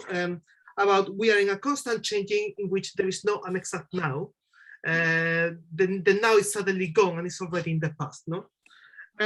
So actually, when this talk started, I wanted to defend that kind of point, that I will disagree with an objective conception of time. I will go for a subjective idea of time, no? And approximately we can agree what time it is, because we share this reality, and so we can approximately agree what it is, of course. Now, the point where I will disagree is in the concept of now. I will say that there is a contradiction there, because when arguing metaphysically about time, now is the starting point, is the ontological starting point, where we can argue for the existence of the future or for the existence of the past. In this sense, like in the different conception of time, whether we go like the presentism, the blockchain, or the one that I don't remember the name, but considers the past, present, and future exist, they all start from the idea of now. So my point here will be that if time is subjective, which I think it is, if time is subjective, then that means there is a subjective past, of course. We can hypothesize a subjective future, but there has to be a subjective now. In the same way you said, I'm paraphrasing, so I don't remember exactly, and with this I finish. In the same way you say that we are in a constant changing world, I will say that yes, we see changes, we see stages in changes, we see how in different stages change happen, but we don't see a changing process, we just see the different stages. We obviously deduce from that there is a changing process and that we live in a constant changing world. In the same way, although we can't epistemologically acquire a concept of now because it's suddenly gone, it has to be, if there is at least a subjective past and we can think of a subjective future. That in this conception in which I completely agree, I will make a case for the concept of now, even from a subjective point of view. This is the idea that I want to defend. And go ahead and disagree entirely with me and probably say I understood everything wrong. I've got time to tell in my book list to read. Thank you. Thank you, Augustine. Yes, no, that's a very interesting point.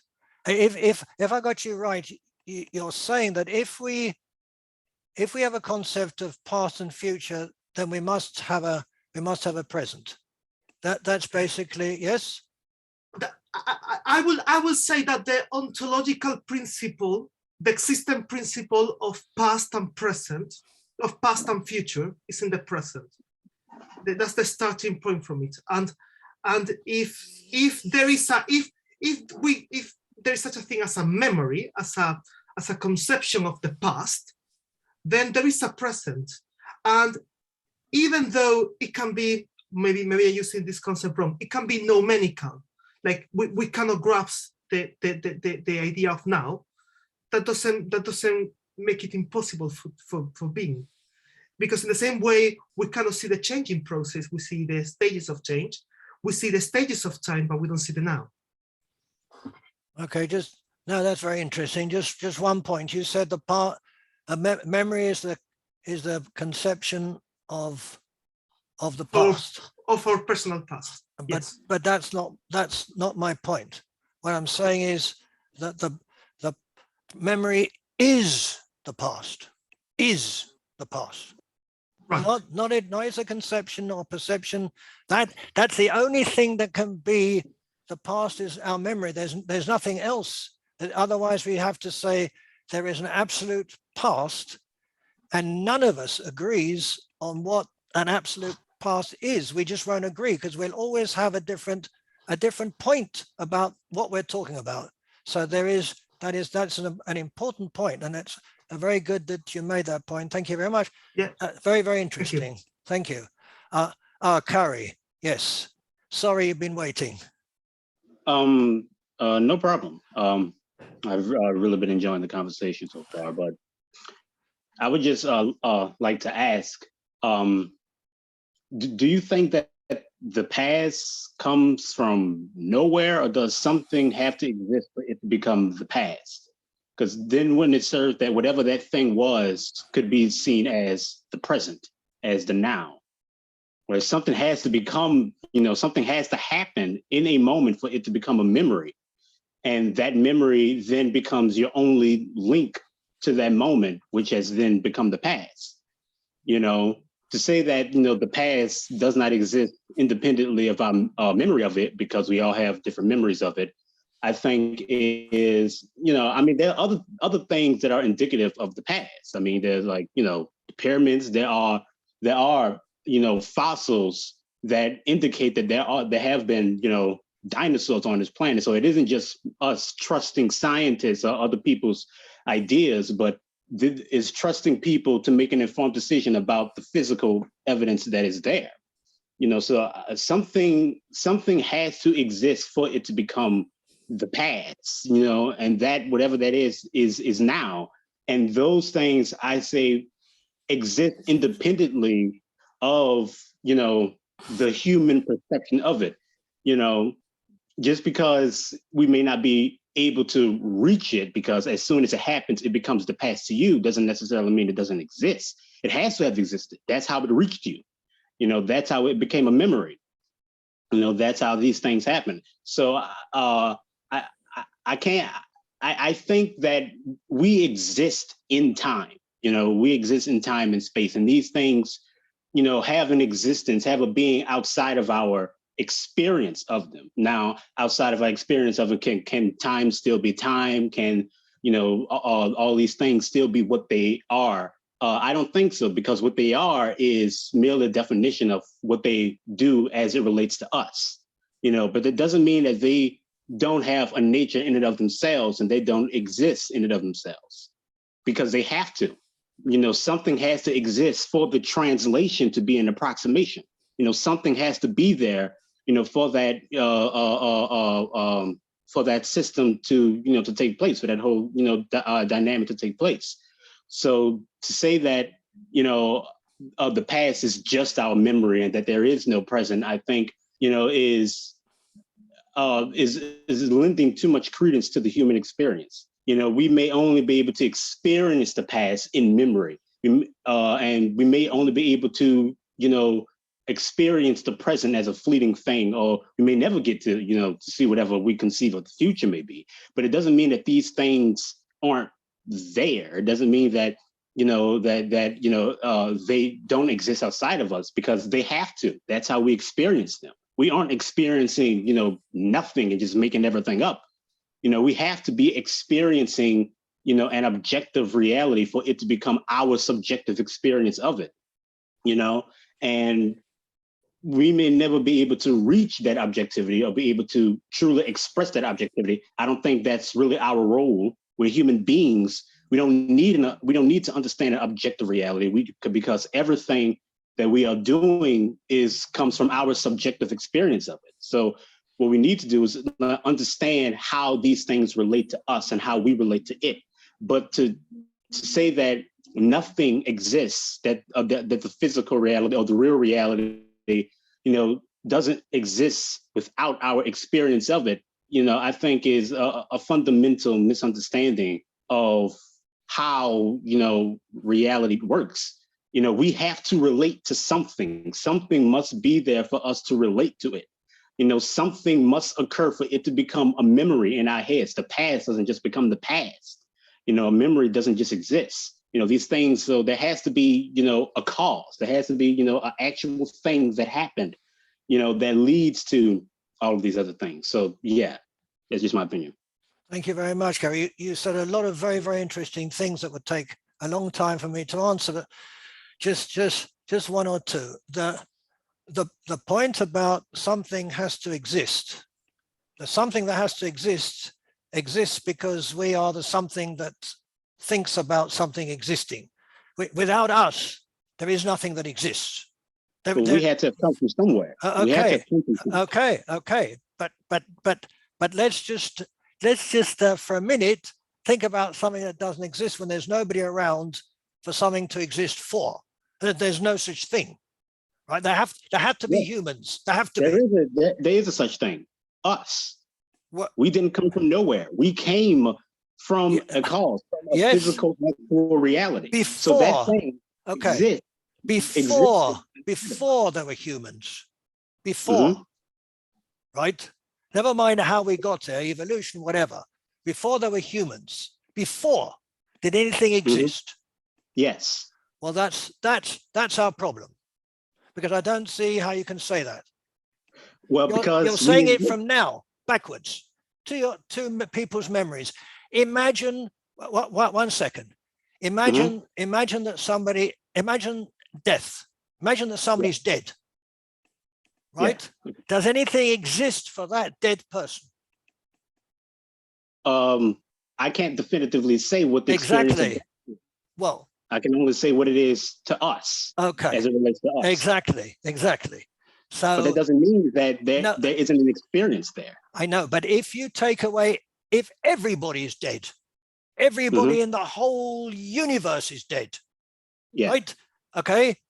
Now that's very difficult to think about because that would include you as well. Yeah. And at that point, you can't answer me because you don't exist. Well, I did exist. What happened in the past is your memory. At the point when we're all dead. But something had to have happened for it to become the memory. Okay. You're saying that now. Now say it when you're dead. You can't because you're not there. You don't know that. We don't know what death is. Oh, well, in that case, there's nothing I can. No. If we're going to argue about what death is and that we might really not be dead, then I can't. No, I'm not saying that. I'm saying that you are equating your experience of a thing or how it relates to you to the actuality of that thing. Exactly, because I'm human. Yeah, you can do that. I'm not saying that you can't do that. But what I'm saying is that whatever that thing is still exists independent of your experience of it. That's how you experience it. But if I'm not, because it existed. But if somebody's dead, it doesn't exist for that person, right? I mean, you do realize that somebody's dead, that nothing exists for that dead person. Well, we don't know that. Okay. You don't know that. Well, all right, fair enough. I can't argue about what we know when we're dead. I can't. Yeah, all I'm saying is that, something has to exist for it to become a memory. These things don't just happen in and of themselves. I agree. That's another question, and it's a very, very good one. And it's something that I was grappling with when I was working out, trying to understand where nothing's gone to. And I thought about it for a long time, and I agree it's a problem. I agree. I'm not saying it's not. What I'm saying is that physically, let me put it that way, physically, there's never a point where there's nothing, when there's now. That cannot be because it's too fast. There is no time physically ever where anything can be at the point when it is. Never. Not but if you look at physics. It's too fast for you to experience it. It's too fast for you to experience it, right? But that's all. Doesn't mean it doesn't exist. But that's all I've got as a human being. I haven't got anything else. Yes, but the reason why you're having that experience is because the thing exists at some point. No, That's it's only because I'm here. No, it's only because I'm here for it to exist for. But okay, I understand what you're saying, and it is a problem, and I'm with you on this. And very good point. But you see that we have an existential problem here.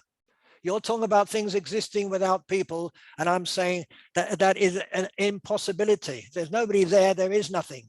I mean, it's that's a concept that I just can't agree with. That's because you're here to not agree with it. That's exactly the point. Sense, but it is because you are making a point independent of me that I can't agree with. No, I and you and me are both humans discussing something. Yeah. Now you can say what you want to say and I can say what I want to say, but if we're both not here, neither of us is saying anything to each other, right? Yeah, but that doesn't mean nothing ever gets said. No, I agree. But it means that what I say to you, you say to me does not exist because we're not here doing it, right? I mean, that's clear, isn't it?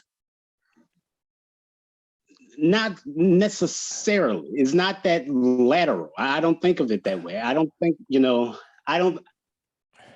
something has to have happened to allow us to experience it. You can't just experience nothing. Something has to have occurred. I agree with you. We can't experience nothing. That's exactly what I'm saying. Okay, fair enough. So we agree, I think. Okay, thank you very much. We definitely get back to you. I'm going to move along to people who've not said anything yet, if you don't mind. Ron? So you are on. That means Barbara Sakovic. Hello, that's my so that's my wife, and we would like to guys ask you very quickly as possible. I have a question that actually may relate to so many of the conversations that have been happening. Okay. I'm referring now to John Cage's 4 minutes and 33 seconds, where the whole concept of clock time equals duration.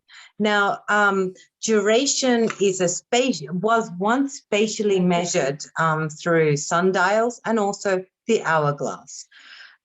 If we take that, how do we, because the musician in the 4 minutes and 33 seconds has two concepts of time, and these are parallel to each other. One is an objective time, which is metronomic, which is a musician's time.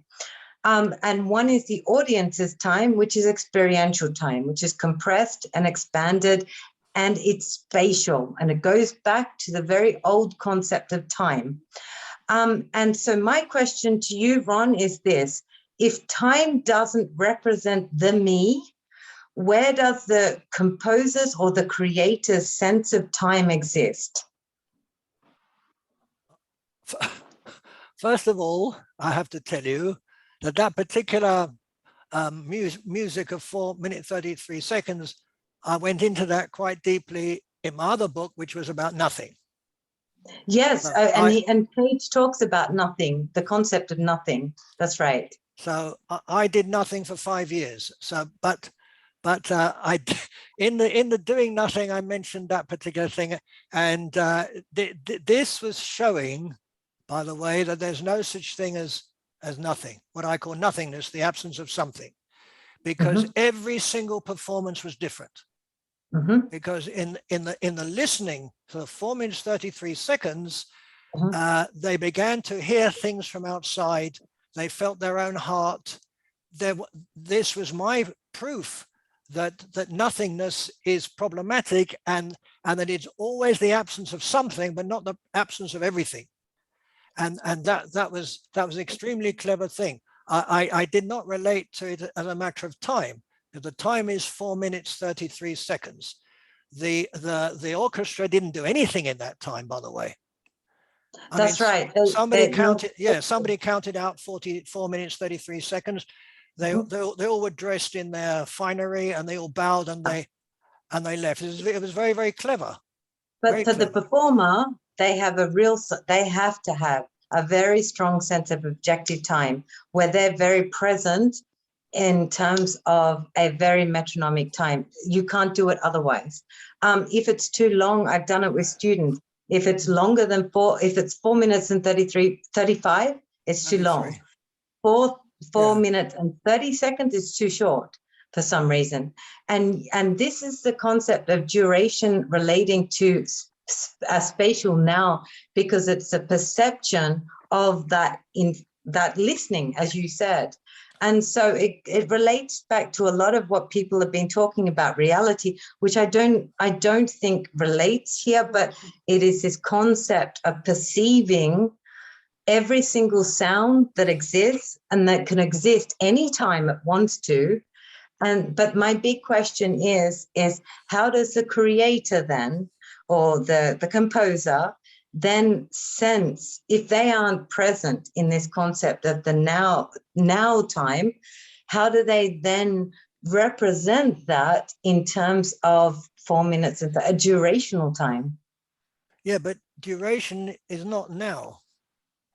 Duration is now for the sense of pulse. Well, we have to have it. Well, you see, we're going back to now. That could be a minute, that could be an hour, could be a decade. I mean, we are now. Sure. We can have time. We can have an hour of a tide. Could be 1,000 years. But that's fine. I've no problem with that. The problem is that the now, the present of when they were playing that music was becoming the past all the time. But what you do have a problem with, it seems, is the concept of the me being in that present. I have a problem with me? Yeah, I understood that you have a problem with me being able to perceive that present. Is that correct? That's a very good question. it's not a personal thing.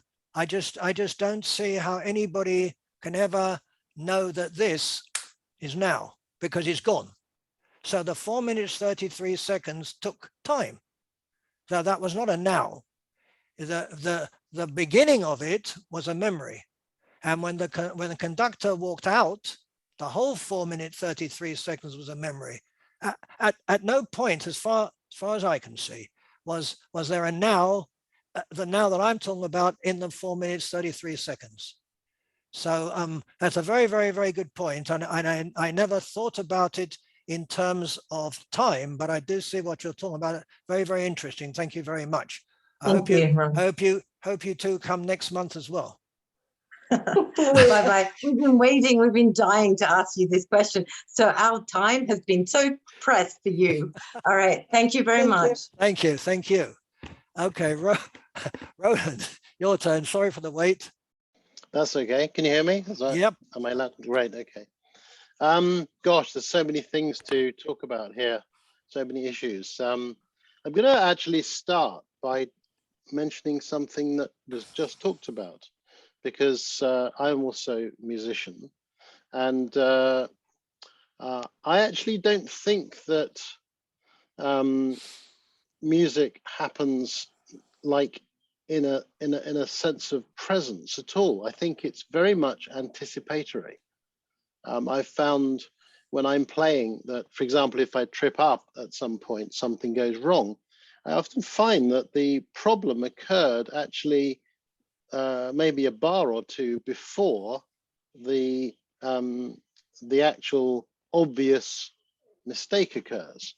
In other words, my sense of playing is that I'm always falling into what I'm anticipating, and I'm never right in some sort of imaginary now. It's like it is the act of it is the experience of anticipation that creates this feeling of being in the zone.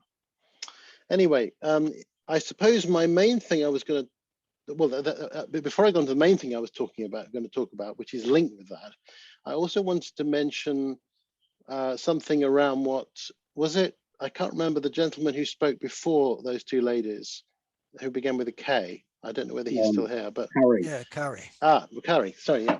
The thing I wanted to mention there was hopefully to try and clarify something which I feel Ron was saying, which is that knowing or evaluating what is a behavior. So like, for example, if I was to ask you, could there be a disembodied leap? Well, you would say, no, of course not. So there can't be a leap without something leaping. And in the same way, you can't have knowledge or knowing without someone doing the knowing. You can't have an evaluation without someone evaluating. You can't have isness, the idea of there being is something, without someone doing that. And so if there isn't anyone doing that, those things can't be happening. That, I think, is the essential point.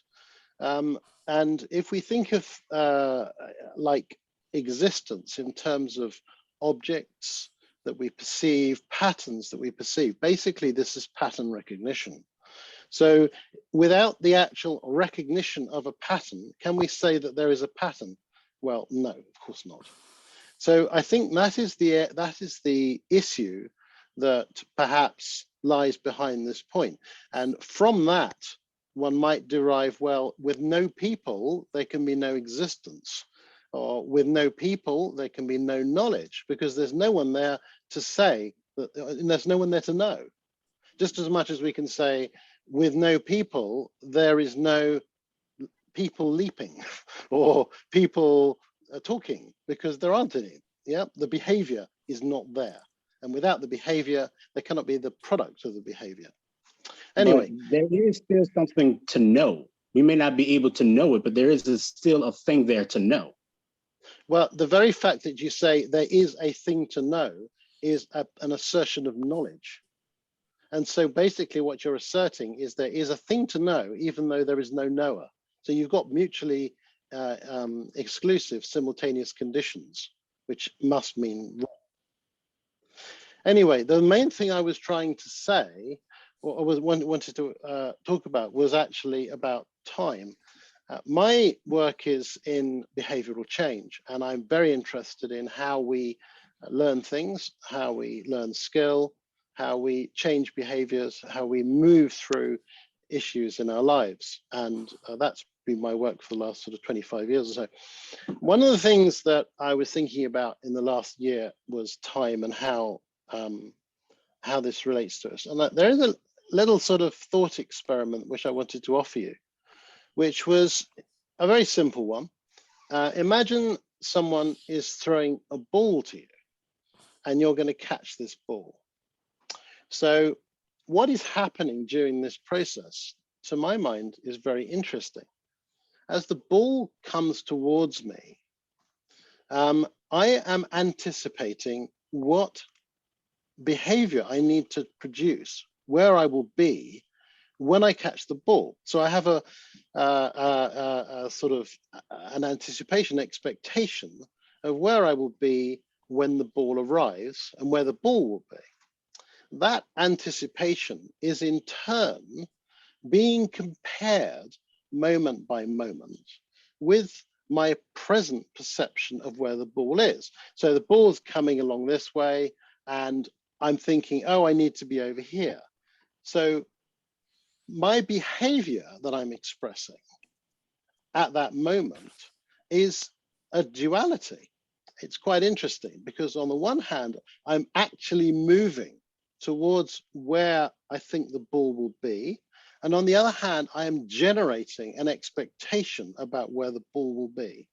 So I have a future, a map basically of the future positions of the ball and myself and where they will interact. And that in turn is triggering a present moment behavior, which is heading towards that.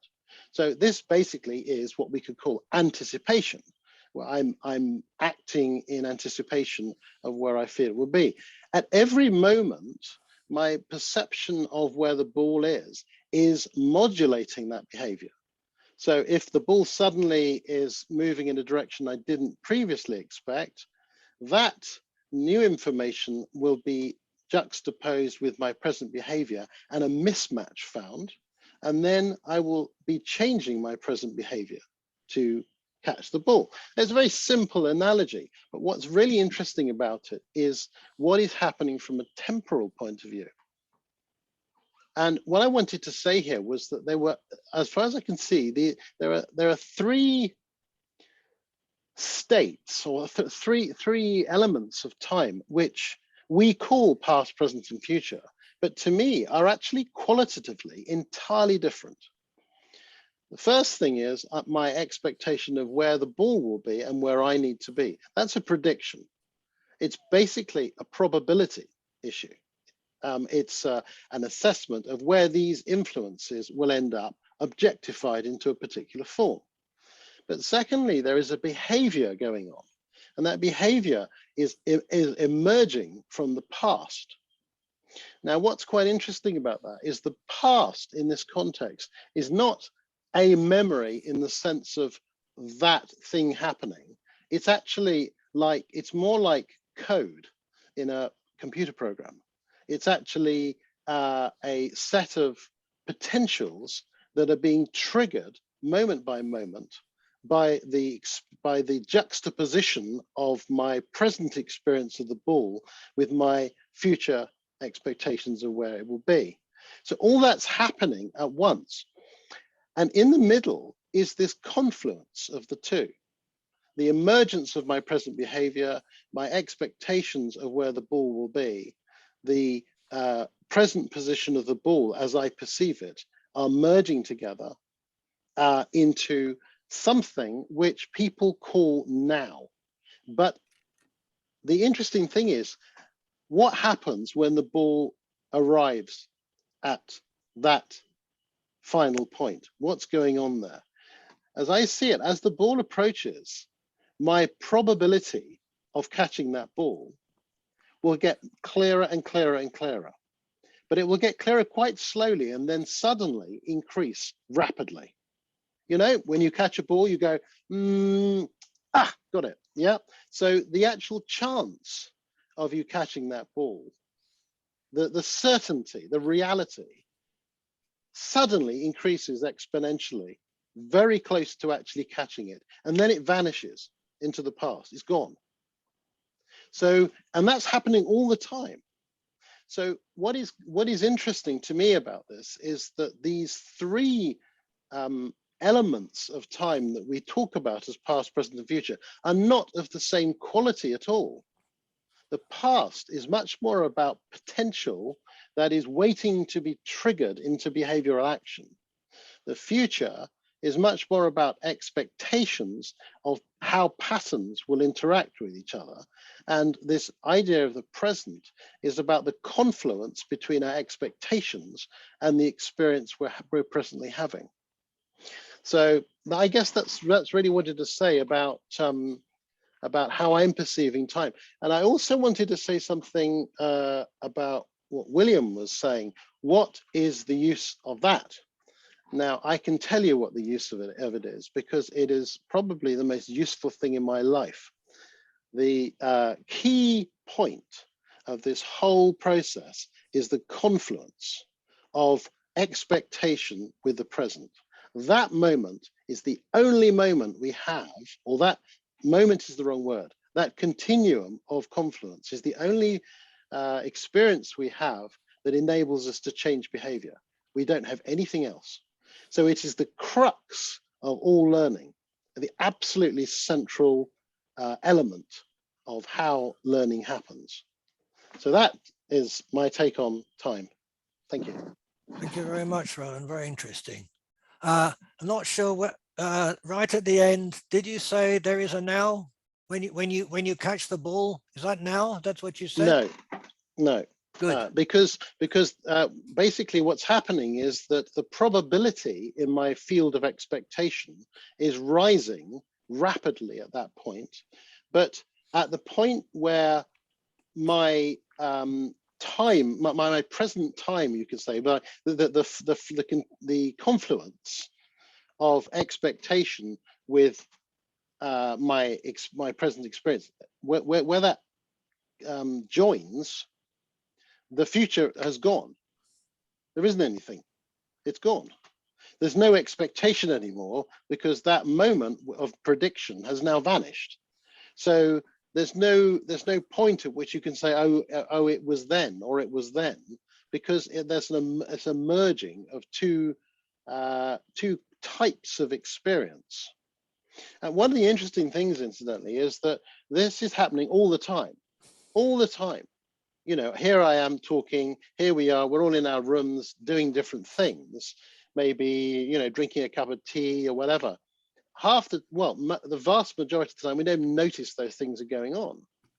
The times when we tend to notice things is when something doesn't quite match, when that confluence presents us with a tension of some kind that then we have to resolve. And we experience as maybe uncertainty or something not, you know, not panning out as we expect. So anyway, that's my, I suppose what I really wanted to say was that I feel that this kind of quite nitpicking analysis of time is actually quite useful. It's not merely a sort of philosophical wander into sort of la-la land. It's actually got a useful point to it, and it's not merely useful. To my mind, it's one of the most valuable things in my life. So anyway, there we are. I'm delighted to hear that. I thought, well, okay, great. So we've got Claudio and we've got Daniel. Okay. Okay. Thank you. Very interesting meetup. It's one of my favorites so far. Anyway, I just wanted to comment quickly on what George said earlier, and then something that Karat mentioned. George said, made it sound that it seemed like he expanded the definition of what is real or what is reality, or at least the set of real things, because he said that because we can't imagine something, for example, the past or a unicorn, then it's real. I would agree with that if he's referring to subjective reality, but not objective reality, because what does imagination have to do with what actually exists, right? It's something that Carrot says, is it possible to, for knowledge to exist that is outside the collective knowledge, the center, which I believe is referring to the knowledge that is collected by the observers, which is human beings, the human brain. That's like, it sounds like he's asking, is it possible? Yeah, well, I would say, yeah, there is a reality that is outside the collective knowledge, the collective base, the center. For example, let's say reality, the time that happens in other universes. If the multiverse hypothesis is true, then there's a time, past, present, and future, that exists in other universes that is we cannot access, is forever unreachable. Also, the reality that exists in other dimensions that exists that we would not be able to discover, that would be outside our observable spectrum, right? And but that's the same way as asking, like, is there a knowledge that is forever undiscoverable by the human brain? Is there a reality, information that is independent of the human brain? I don't know if we can actually answer that particular question, right? Because everything that we discovered was before undiscovered. That it was outside of the observable spectrum, but we were able to discover it, right? And that's how it becomes part of the center, right? After we discover it. So what you're saying, Claudio, is that everything will be discovered at some point. Everything, even things that are undiscoverable, just because at some point they weren't known and now they are known, which means everything will be known, even if they're ridiculous and don't exist. Right? No, not quite. There are things that will be forever undiscoverable that are in other universes, right? Well, and other dimensions, or things that cannot be detected by current scientific tools. Well, then they don't. Well, they're not reality and don't exist. That's idealism, right? Idealism. Well, okay, no. yeah. I'm not arguing against that. I'm just saying. Okay. And what Kari said. Lastly, what Kari said was very important, because he says that the past can be discovered in other objects, such as fossils. You know, let's say ancient burial sites, ancient pots, etc. Right? Things that are outside the brain. But we're saying that the past is only memory, what is contained within the memory. But if the neuroscientists are correct, like the brain, the memory is part of the brain. It's an object. The brain is an object, right? So if we can say that the past exists within an object, the brain, then why not? Why can't you argue that it exists in other objects like fossils and let's say ancient burial sites? You know, a cooked meal, for example. You know, like we're putting the brain on a kind of different metaphysical plane by saying that it can only exist within the brain. The brain is an object, don't forget that. If the neuroscientists are correct, the mind equals the brain. Memory is something physical, it's an object. Well, so, actually it isn't. No. Sorry, memory is not an object, and the whole problem is that they don't know what that is and how it's connected to something physical anyway. So it's definitely not. That's why I said if they are correct. I'm not agreeing. But we're not. But anyway, thank you very much, Claudio. Thank you. Yeah, Daniel. I have to go in a few minutes, but I want to first of all, so memory. Do we all. Memory, I know memory is a process in the brain, so it's not located in the brain per se. That's a whole discussion, but it's a process. But I wanted to present an argument which counters what you said about if everybody's dead, can the experience have taken place? So that's a hypothetical thing. Everybody's dead. Extraterrestrial objects view what happened and record it. And when they disappear and die, there's possibility that there's some computer that's recorded it, so that that would argue, and it ultimately lead to an infinite regress, because as you said, there cannot be nothing, right? Nothing cannot exist. There has to be something. So there's always a possibility that it is observed.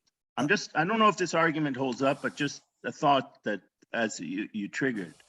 So that would argue that even if nobody observes it, the fact that it's observable by some whatever has to have taken place.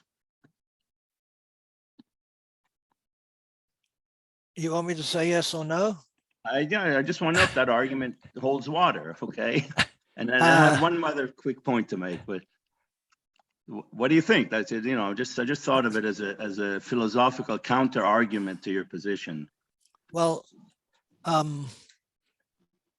I don't see it because you're talking about things existing when there's nobody around for it to exist. And then you say when somebody else comes along, he discovered that it did exist, right? But that's not the point. The point is when nobody exists, then nothing exists. But if somebody that's right. Okay, but if the premise of nothing forces you to conclude that. No, it doesn't, because there is nothing. Look, in another book you want to buy today or borrow or steal is my book about nothing, which will answer your question. No, okay, but I'm going on the premise that it's impossible to have nothing, therefore it's always possible that something would observe it. No. That's the argument. But it's not my argument, and it's not an argument. Okay, all right. Because I just threw it out. No, fair enough. No, it's legitimate. Nothing is very, very complicated, even when it's nothing. Because when there's the absence of something that we can cope with, the absence of music, the absence of sound, etc. But the nothing with a capital N, which is the absence of everything, includes all of us. In which case, it's not that there isn't anything. It is beyond what we can even think about or talk about, because we're not around to think or talk about, because we're not there. We're not there at all. It is beyond. It is beyond. It is not something that we can even talk about. Now you ask me, but we are talking about it. But I have no other way of telling you that we can't talk about it, but only through words. And that's the problem with there being nothing. And then you can't say, well, there's nothing, and then somebody comes along and finds what there had been. That doesn't bother me. The nothing refers to humans who are alive. Humans are not alive. There just isn't anything, as Roland said, for there to be something for. There is no is. There just isn't. And that is so difficult to understand. And I agree, it's mind-blowing, except that we don't have any minds to blow when there's nobody here. Okay. So we're in big trouble when we talk about nothing. I can dispute that, but okay, let me go on to another point. Okay, we can argue about that. But this is just another idea. Okay. Again, philosophically, and maybe related to what Roland was saying, that I don't know. Somebody mentioned the concept of a quanta of time, and I think some physicists are talking about it, that time has just like a particle, there's a certain quanta of energy, there's a quanta of time. Wondering if that concept is what can define the now, when a quanta exists, and that's the confluence of past and future within the quanta that you're experiencing. I don't know if that makes sense, but it sort of seems intuitively. You would have to explain what you think quanta is, and how that could be possibly anything that lasts any amount of time without us knowing. At least, I mean, it doesn't. I don't know what it is. It's analogous to a quanta of energy. Nobody knows what it is. It's a measurement. Then there's no. Well, if it's a measurement, then it takes time. It's a measurement. If it isn't, then it isn't. And what is a quanta? I don't know what a quanta is. I think this is one of the woo things that people come out with. I don't know what it is. Maybe. Me too. I'm as skeptical as you, Ron. So. Impossible. Could I just say something about what you've just mentioned, Daniel? This is, I do not come from a background of philosophy. I come from a practical background and from a legal background. And so a lot of the ideas that I've heard people talking about, I have thought about, and I thought, how do you get there? Now, as far as I can see, a lot of the philosophical concepts that we talk about are directly capable of self-experimentation. Obviously, they must be, because say we see philosophers telling us this or scientists telling us, well, they are people. They've experimented. They have come up with conclusions. So we can do that too. So I think to myself, what is knowledge? Well, it seems to me that it must be a behavior, because it's something human beings do. We know things, like we eat things, or we throw things, or, you know, it's a verb, isn't it, to know? It's a doing word. And when we, and perception doesn't happen out of, you know, in sort of like a detached speech bubble. It's attached to someone who perceives. It's something we do. So, if we now remove from the equation the idea that there is anyone doing anything, that, in other words, we get rid of the notion of behavior, I just can't even, how do you have knowledge without a knower? How do you have eating without someone eating? How do you have leaping or hugging without people doing it? I don't see how that's possible. So the question, and I've never really come across anyone who has explained to me how it is possible to have these things in the absence of someone doing them. And I would really like to hear an argument that really supports that. Not merely intellectually, but experientially. I'd like someone to show me how that's possible. I got to run. Can I just make one comment that we have to define what knowledge is, and how do you know that there's not a knower out there? There may be a knower, and we don't know that there's a knower. I mean, that's, you know. Right now, Daniel, you are completely right that at some point in the future, something may happen that we don't know about, and that's fine. I don't have a problem with that at all. But knowledge is basically a predictive process that is making assertions about things that might happen. And so someone has to be doing that right now. If I say, I know there is a pencil on my desk, that knowledge is within me. It's not anywhere else. Now, I'm not suggesting that there may not be other people who know things, not at all. But what I am saying is that the knowledge of that has to be in someone. And I gotta go. I'm gonna get my testicles cut off if I don't leave. Thanks, guys.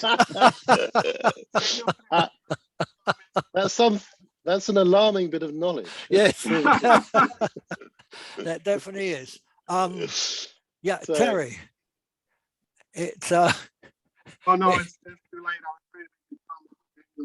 No. Go for it, and then we're all going to disappear into a puff of smoke. Okay. Trust me.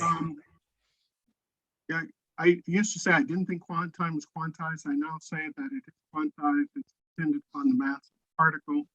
It is for production of. Ron, you've got those slides I sent you. It's one of the slides where it shows the time pair production. Yeah. What happens is you get a creation between two different chiralities of matter and antimatter. One of them goes backwards in time and extinguishes the previous version of the particle, and the other one appears a thing. That's a quantum of time. It's actually an event in which it just pops from one point to another point. But it's not a single, it's not like a computer grid line or something like that. So for whatever it's worth, there's some, it's possibly quite a bit of specificity about that, using that type of model. That's a reinterpretation of the Higgs boson model, which is standard in that, except you have to switch to the Crowley's route. And again, I've said science stuff way out, and I'm also looking at the screen, which I shouldn't be doing. So there you have it, but it's on the sarchive.org website if you want to take the presentation. Thank you. Thank you very, very much. I do want to say that I'm going to sneak here, but Joanne is writing such interesting stuff, which I would like to answer and can answer, and she most probably is hiding there, so I don't answer. But Joanne, do you want to say something, or are you going to leave it for next time? Joanne, are you hiding? Joanne, hello? Okay, asked to unmute. Okay, in any case, thank you very, very much. Sorry, I was just having technical problems. Oh. I can't hear very well. Yeah, I'm just thinking it's coming down to a question of like which you take first. You know, like somebody put, you can't have I am and I exist. You've got to, sorry, I am and the world exists kind of thing. You've got to choose one, and if you choose one, you lose the other. Is that what it's coming down to? No, the exact opposite. Right, what? I think I am is it. I mean, not me personally. Don't think that I'm right. I am is it. Yeah, but and you asked something else about ontology and epistemology, yeah. and you came to the exact opposite conclusion to what I yeah, come to. I think that's where the disagreement's coming, isn't it? Because I agreed with what a couple of other people said about it's to do with your starting point, isn't it? It's the same. You can't have both. You've got to assume a starting point, and the starting point that you're assuming is different from what I'm assuming. I'm assuming like ontology before epistemology. Would you say you're doing it the other way, or yes. Would you say you're doing ontology as well? So you're saying epistemology becomes before ontology? Yeah, it took me a long time to get to that conclusion. I used to think that ontology is further, but I've been thinking recently, actually it's part of my new book that will come out in about X years, but that without epistemology, where is ontology? We have to know about existence for existence to exist. So sorry about that. Right, but I can't see how putting ontology first is going to solve anything, because until we know about it, where is the is? I agree, actually. Yeah, I agree. There's no, once you've chosen, you've got to choose one to start, haven't you, to make any moves on. And once you've chosen one, there's no way of making a bridge between either of them. So really it's a matter of preference, isn't it? It's whether it's like materialism, you're going to choose ontology. Possibly. Idealism, you're going to choose epistemology. Possibly. But like, I think either way, I can sort of see how either way you could do it, but I think either way you run into problems because the two are so different, aren't they? It's like whether you take the, I get, thank you though, because I sort of understand it all now, thanks. I'm pleased to see, Joanne, you discovered some problems. Okay. Yeah, that's all it is, isn't it? Yeah. That's what it's all about. Yeah. Carrie? Yeah. Was there something you wanted to say? No, I want to go to bed. No, no, carry on. No, it's okay. I wanted to answer what Roland had asked about, how can there be knowing without humans? How can there be, hugging and or leaping without humans? And I would agree that if you're asking, can the human experience exist without humans, then, no, that's impossible. But as it relates to the pencil being on your desk, that pencil, even if you're not there, it's going to be on your desk. That isn't existing purely in the human reality. There's a physical reality that is also existing in. So it's time. Time isn't purely a human experience. Time is, it does has physical, qualitative, quantitative effects on our world. We experience time, and time is a part, of the human experience. But to then say that these things cannot exist outside of the human experience of it, I think is a whole other thing, in and of itself, and it's not something that I would agree with.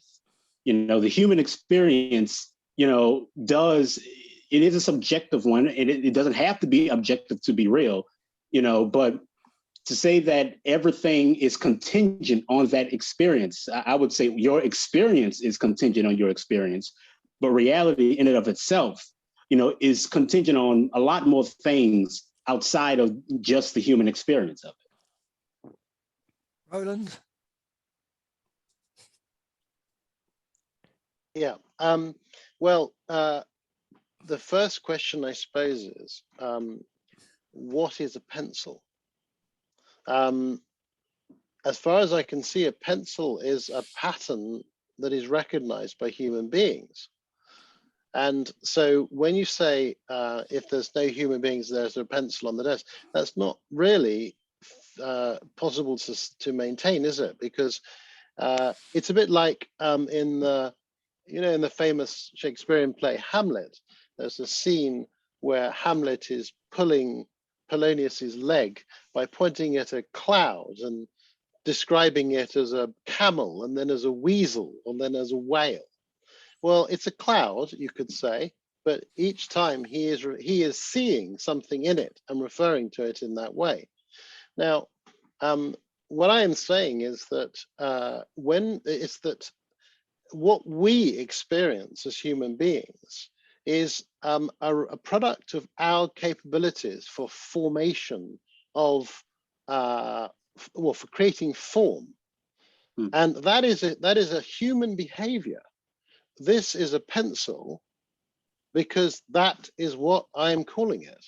This configuration of whatever my experience is happens to be called a pencil. It could equally be called something else. If I gave that to my little boy, Nat, who's a year old, he doesn't know it's a pencil. He'd probably use it to tap on the floor or something. It would be a drumstick. The configuration of pencil is something I have learned, and it's something which I have found useful. There are lots of objects in my workshop here which are very useful for me, and a lot of people haven't got a clue what they are, but they still have a function and a meaning for me, because that is what I have learned about them. Now, if there is no one to provide that meaning, no one to provide that formation of objectification, then is that an object? Well, you can't even point to that, can you? I mean, we don't even know what this is. Yeah, I agree with you. It is in a sense, if you think of it in another way, the only way in which this can be given meaning is by the interaction with me of something. In other words, it's like it is almost a mirror of something in me. Yeah, so if I'm not there, it's not the only way that it can be given meaning. That's how it is given meaning to you as it relates to you. Absolutely, yeah. Yeah, but it still has an existence outside of your relation to it. It may not exist as a pencil and stuff like that, but it still has an existence, I'm not able to say what exists out of my awareness, because I mean, I have no. It is by definition unknown to me. I think there is a difference between asserting what exists and talking about probabilities. In other words, I can say that something may happen in the future. I may come into some knowledge in the future.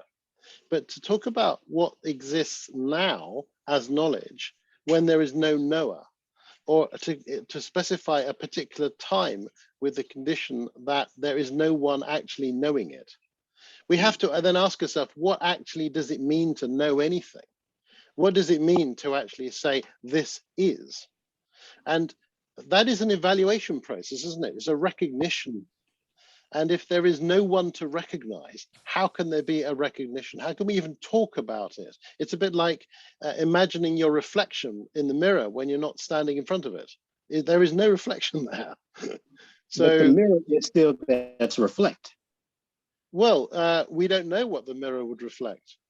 That's not there. That's not what I'm saying. We don't know what it would reflect, but it would still be there to to reflect. Well, it wouldn't be there unless someone knew that it was a mirror and it was there and it was. Well, what I'm saying is, like, if you were to leave that room right there, the room would still be there for you to come back to. There's no connection. What? yeah, what happens when, this is a very interesting point actually. So here is, I think I sort of tried to talk about this before. I don't know, Ron, whether you need to close the meeting down because it's so late, but still, I'll talk about it now. Here is my pencil. Okay, now I've got a direct experience of this. Now I'm looking at it and I can say, this is my pencil. It's here. Okay, now I'm going to put it over there where I can't see it. Okay. Now I don't have my pencil anymore, but I can say my pencil is behind, is over there somewhere, right? But there is a shift of what's happened here.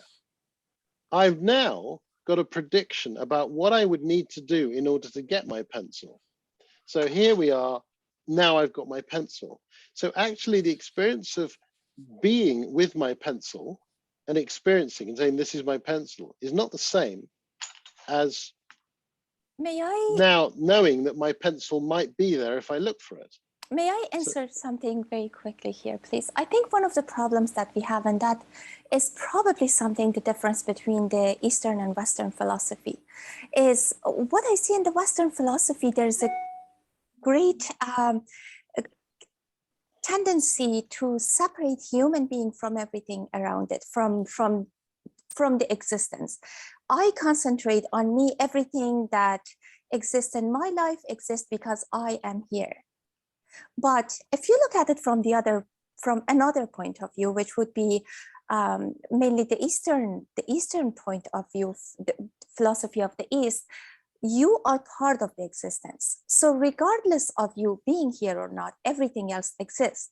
I think this is what Kari is trying to say, that regardless of you needing that pencil, regardless of you seeing that pencil is still there. If a piece of music is being played, it doesn't matter if I hear that piece of music. It doesn't matter if I listen to that piece of music. It doesn't matter if that piece of music has any effect in my life. That piece of music is still being played, is still there. My connection to that piece of music doesn't determine whether it exists or not. What I would say, that's not my understanding of Eastern thought. I would say that my understanding of Eastern thought is that the individual, the individual's consciousness is instrumental in creating objectification. So yeah, but you know, we obviously have different views of that. I've studied it extensively in my work. So, but we obviously have a different interpretation of it. Right, which is fine. Oh, absolutely. This is why philosophy is something that people have been discussing for thousands of years. They haven't got anywhere, right? We're not going to fix any problems in philosophy today in this discussion. You don't know. You don't know. This might be the place. maybe the first Sunday of the month in June. Who knows? Yeah. Who knows? It's possible. Who knows? But when it comes to the philosophy, even when we say philosophy of the West or philosophy of the East, it's still a very, very broad,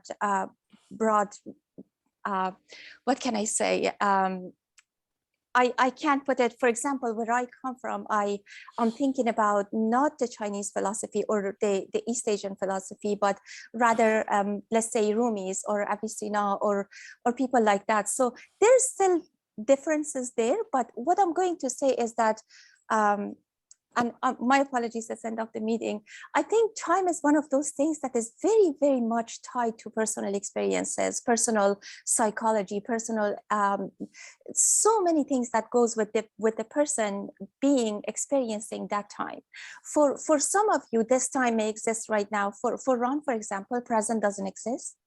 For some of us, if you have ever met with people that have been through extreme trauma, time doesn't move for them. Past or future doesn't exist. They live in the present. The present doesn't expand. It's there. It's a box. They're confined to that box.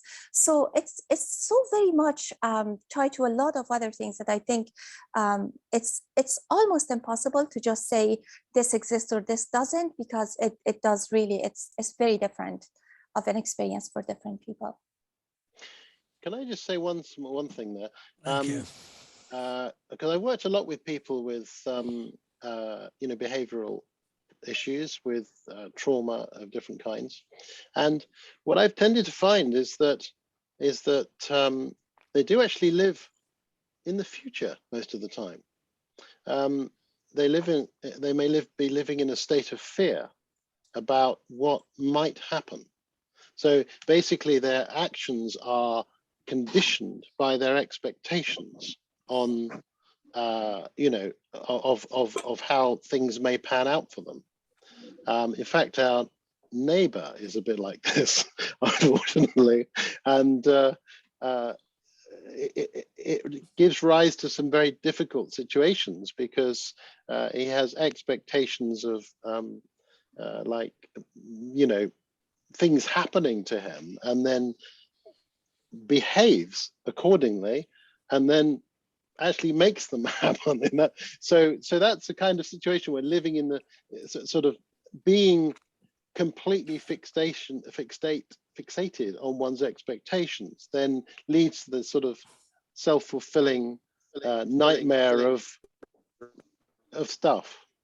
So which is again a human experience, right? Depending on the degree of the trauma that people have received, depending on the length of the trauma they have received, depending on everything that was there before they actually entered that.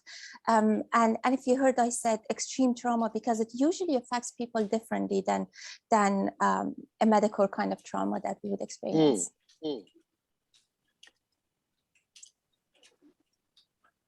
Well, folks. That was extremely interesting and edifying and etc. So I'm going to leave you with something from Marx, but Groucho. No man goes before his time unless the boss leaves early. Thank you. And now I wish you all a good night. I very much look forward to seeing you all again. And Curry, don't forget to come again next month so we can battle some more. Okay. I'm sure to be here. Good. And Terry, I wish you better. I hope you make a speedy recovery. And thanks for coming, everybody. And I'll see you again next month. Bye, everybody. Thank you very much, Ron. Bye. Bye.